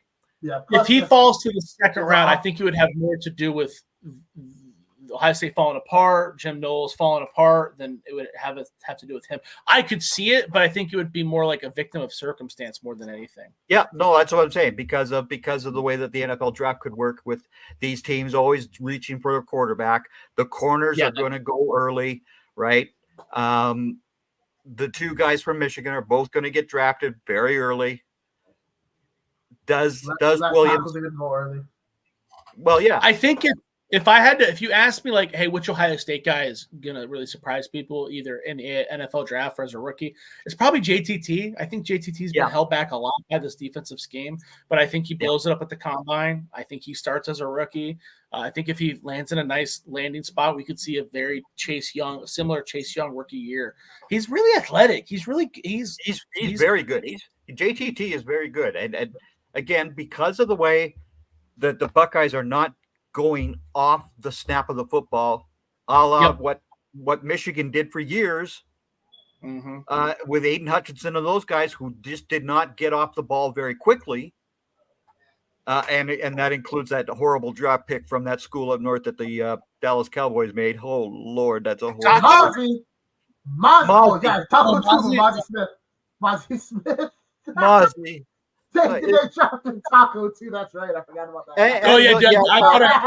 I bought a Taco Charlton signed Michigan jersey, and the dude was like, "Are you sure you want to buy this? You're an Ohio State fan." I said, but he was selling it for like $10 because that's how big of a bust he was. It's like, yoink, that's mine. Good old Taco. Oh yeah. When they could have had T.J. Watt. No. So in that same vein, Josh, other than the sort of obvious names that we've been bandying about, are there any other maybe a little lesser known players at Ohio State that you feel have a good chance to be strong professionals, either as contributors, maybe even as starters at the next level?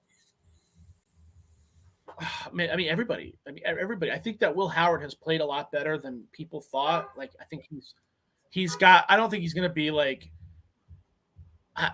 He's not going to be a first round pick like Bo Nix or Michael Penix, but I could see him having a very similar like Spencer Rattler landing spot where like they don't fear starting him and they don't fear playing him. Emeka Egbuka gets slept on with all this Jeremiah Smith hype, but Emeka Egbuka, I think he's going to be a first round pick. So this is kind of a moot point. Once the combine happens and he runs a 4.2 and he measures in at 6 foot, he's going to go in the first round. But everybody kind of sleeps on him. But that dude is good. That dude's still the best receiver at Ohio State. That dude can do it all, man. He's really good. Donovan Jackson kind of gets shit on because he's had a rough year and he had a rough last year. But that's another guy that's going to step right in and start in the NFL. Kind of like Thayer Munford got a little bit, kind of got shit on his last couple years at Ohio State, drafted in the 7th round for the Raiders, but got some spot starts. Donovan Jackson's going to start in the NFL. It's going to be very good. Cody Simon's going to be in the NFL for a long time, very much in the same vein as I see Tommy Eichenberg, Jerome Baker, Raekwon McMillan. Maybe not a star, but he's going to surprise people with how long he's there. I don't think anybody would be shocked by Denzel Burke being a dude. I think some people would be shocked by Lathan Ransom, though. I think Lathan Ransom is also going to be in the NFL for a long time. He's better than Ronnie Hickman, and Ronnie Hickman's really giving it his all at the Browns. So they got talent everywhere, man. Gotcha. Okay. Greg, any final questions for our now tied for number one FOTS Friends of the Show rankings, Joshua Keatly? Any final questions from you, Greg Rector? You end the season against the Indiana Hoosiers, do you not? Yeah, Indiana believe- comes to Columbus. When do they I come believe to that's Columbus? after the Michigan game, isn't it? Wait, Michigan's not the last. Right before Michigan. Or right Oh, before oh. Michigan. Yeah, exactly. Right before Michigan. How good of a day does Curtis Rourke end up having against the Buckeyes? Dude, the Indiana thing, like I said, I love. No one loves Kurt Signetti more than me. No one's been talking about Kurt Signetti. Maybe more his than me. wife. But... Oh, we've reached a point. It kind of reminds me. There was that who was the wide receiver from Iowa State? Was it? He's in the UFL now. You guys know who I'm talking about. Whatever. Everybody hated him and hated him and hated him and hated him, and I was like, and I never liked him. But then everybody hated him so much that I was like, guys, he's not that bad. Like, we're going to look. It's kind of happened with Kurt Signetti, where I loved him so much, and everybody's like, Indiana's going to the national championship, and I'm like, Jesus, guys, let's calm down. Curtis Rourke is one of the best quarterbacks in the Big Ten. Super underrated. Definitely the most athletic. He's probably the most athletic quarterback. He's definitely the most athletic quarterback in the Big Ten. But, dude, the depth, it's just, there's no way.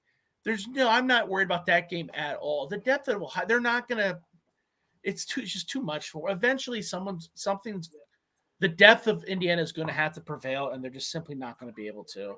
And that's a long way off. And, I mean, Curtis Rourke's already kind of getting beat up. They're not going to be able to. I'm not worried about Indiana at all. That's going to be a game, especially if they're good. It'll be. You guys remember the year that Ohio State beat Michigan State like 50-0? Michigan State was ranked like 5. Was that the 2021? Michigan There's State multiple years you can say that happened. There was. It was. Yes. Yep. I think so. Right? Yeah. Because Michigan State won the bowl game that year. But Michigan State came into Columbus. C.J. Stroud was starting, and they just lit him up, dude. They lit him up, and everybody. But that's the vibe I get from this Indiana team. You know, that was the one good year Mel Tucker had, and Ohio State was ready for him because Michigan State was so good, and then they just pounded him into the dirt. And I think that's what's going to happen with Indiana. They're just not, especially if Ohio State's ready and ramped up for it. They just don't have the Ryan Day can't screw it up. The talent gap is that big.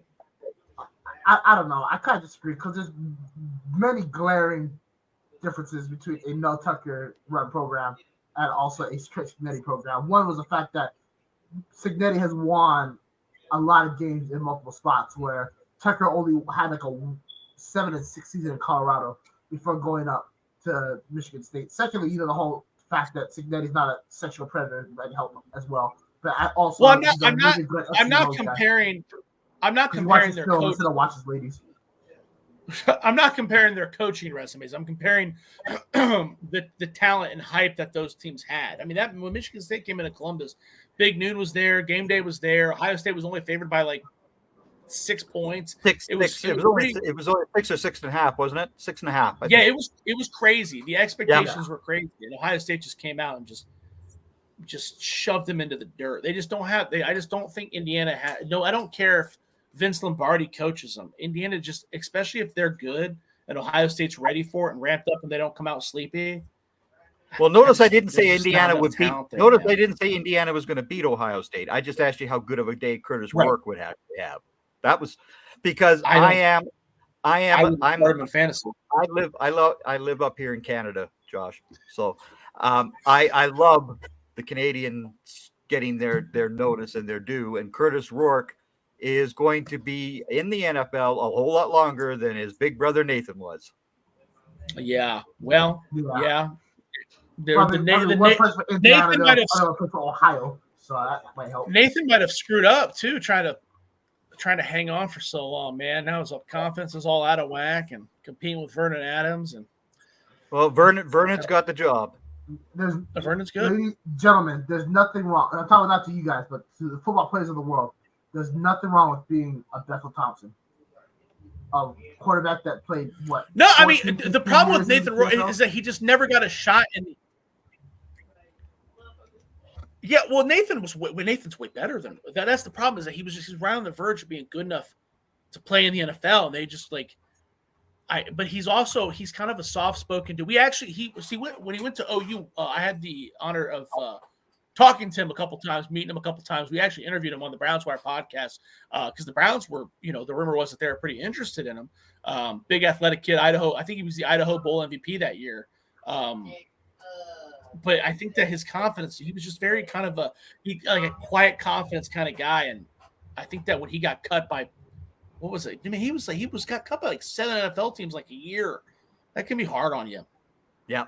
He kept getting picked up off the transfer, the practice squads by team after team. Yeah. And he just never got out on the field to actually play anything. He should have stayed back in BC when he was actually there the first time. He shouldn't have gone down to the NFL until he had been a little more established at the CFL level. That was his mistake. Yeah. I think he's done with the NFL journey now. So he's on that big old contract now. Yeah. So, one last shot to ask a question of our now flat-footed tied number 1 FOTS friend of the show, Joshua Keatly. Either the Bayface Assassin Brock Beard, do you have a final question? No, Greg, I think we kicked it out more than this time. Greg, have you gotten out? I'm good. I'm good now. We've discussed pretty much everything we can discuss. We have indeed. Even though these two guys are going to lose tomorrow's game, I'm sorry. I'm sorry, you guys. I'm sorry. It's going to happen. It's going to happen. The Penn State Nittany Lions are going to win at Happy Valley. I'm sorry. It's just going to happen. Well, on that rather happy note, if you are a Penn State fan at least, I will once again ask Josh to tell us what he's working on, where he's dropping information, articles, podcasts, etc., where people can find and follow his work.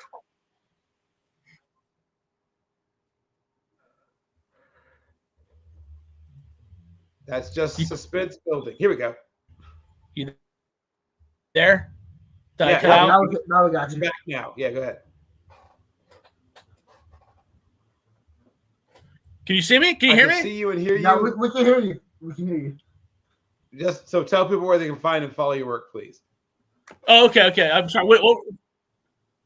Oh, yeah. Follow me on X at Josh Keatly 16. Definitely check out the Ohio State of Mind podcast every Monday at 9:00. And then you can find my work at Buckeyes Wire. Thanks for having me, guys. Thank you for coming. Our new tied at the top of the rankings, number 1 friend of the show, Joshua Keatly. So once again, Diamond James, if you felt a coldness in your soul, there's only one way to fix it. Come see us. So it is always an honor, a privilege, a pleasure to be joined by the one, the only Joshua Keatly. If you care at all about college football, and if you think you are an Ohio State fan or think you hate Ohio State but like to know what's going on, check out his work, the Ohio State State of Mind podcast. Follow him on Twitter. Follow him on Instagram. I don't know, TikTok. I don't know where else he is to be found. He is the one, the only Joshua Keatly. That's at Josh Keatly 16 on X/Twitter. Ladies, gentlemen, children of all ages, the ships at sea. We are OUT out.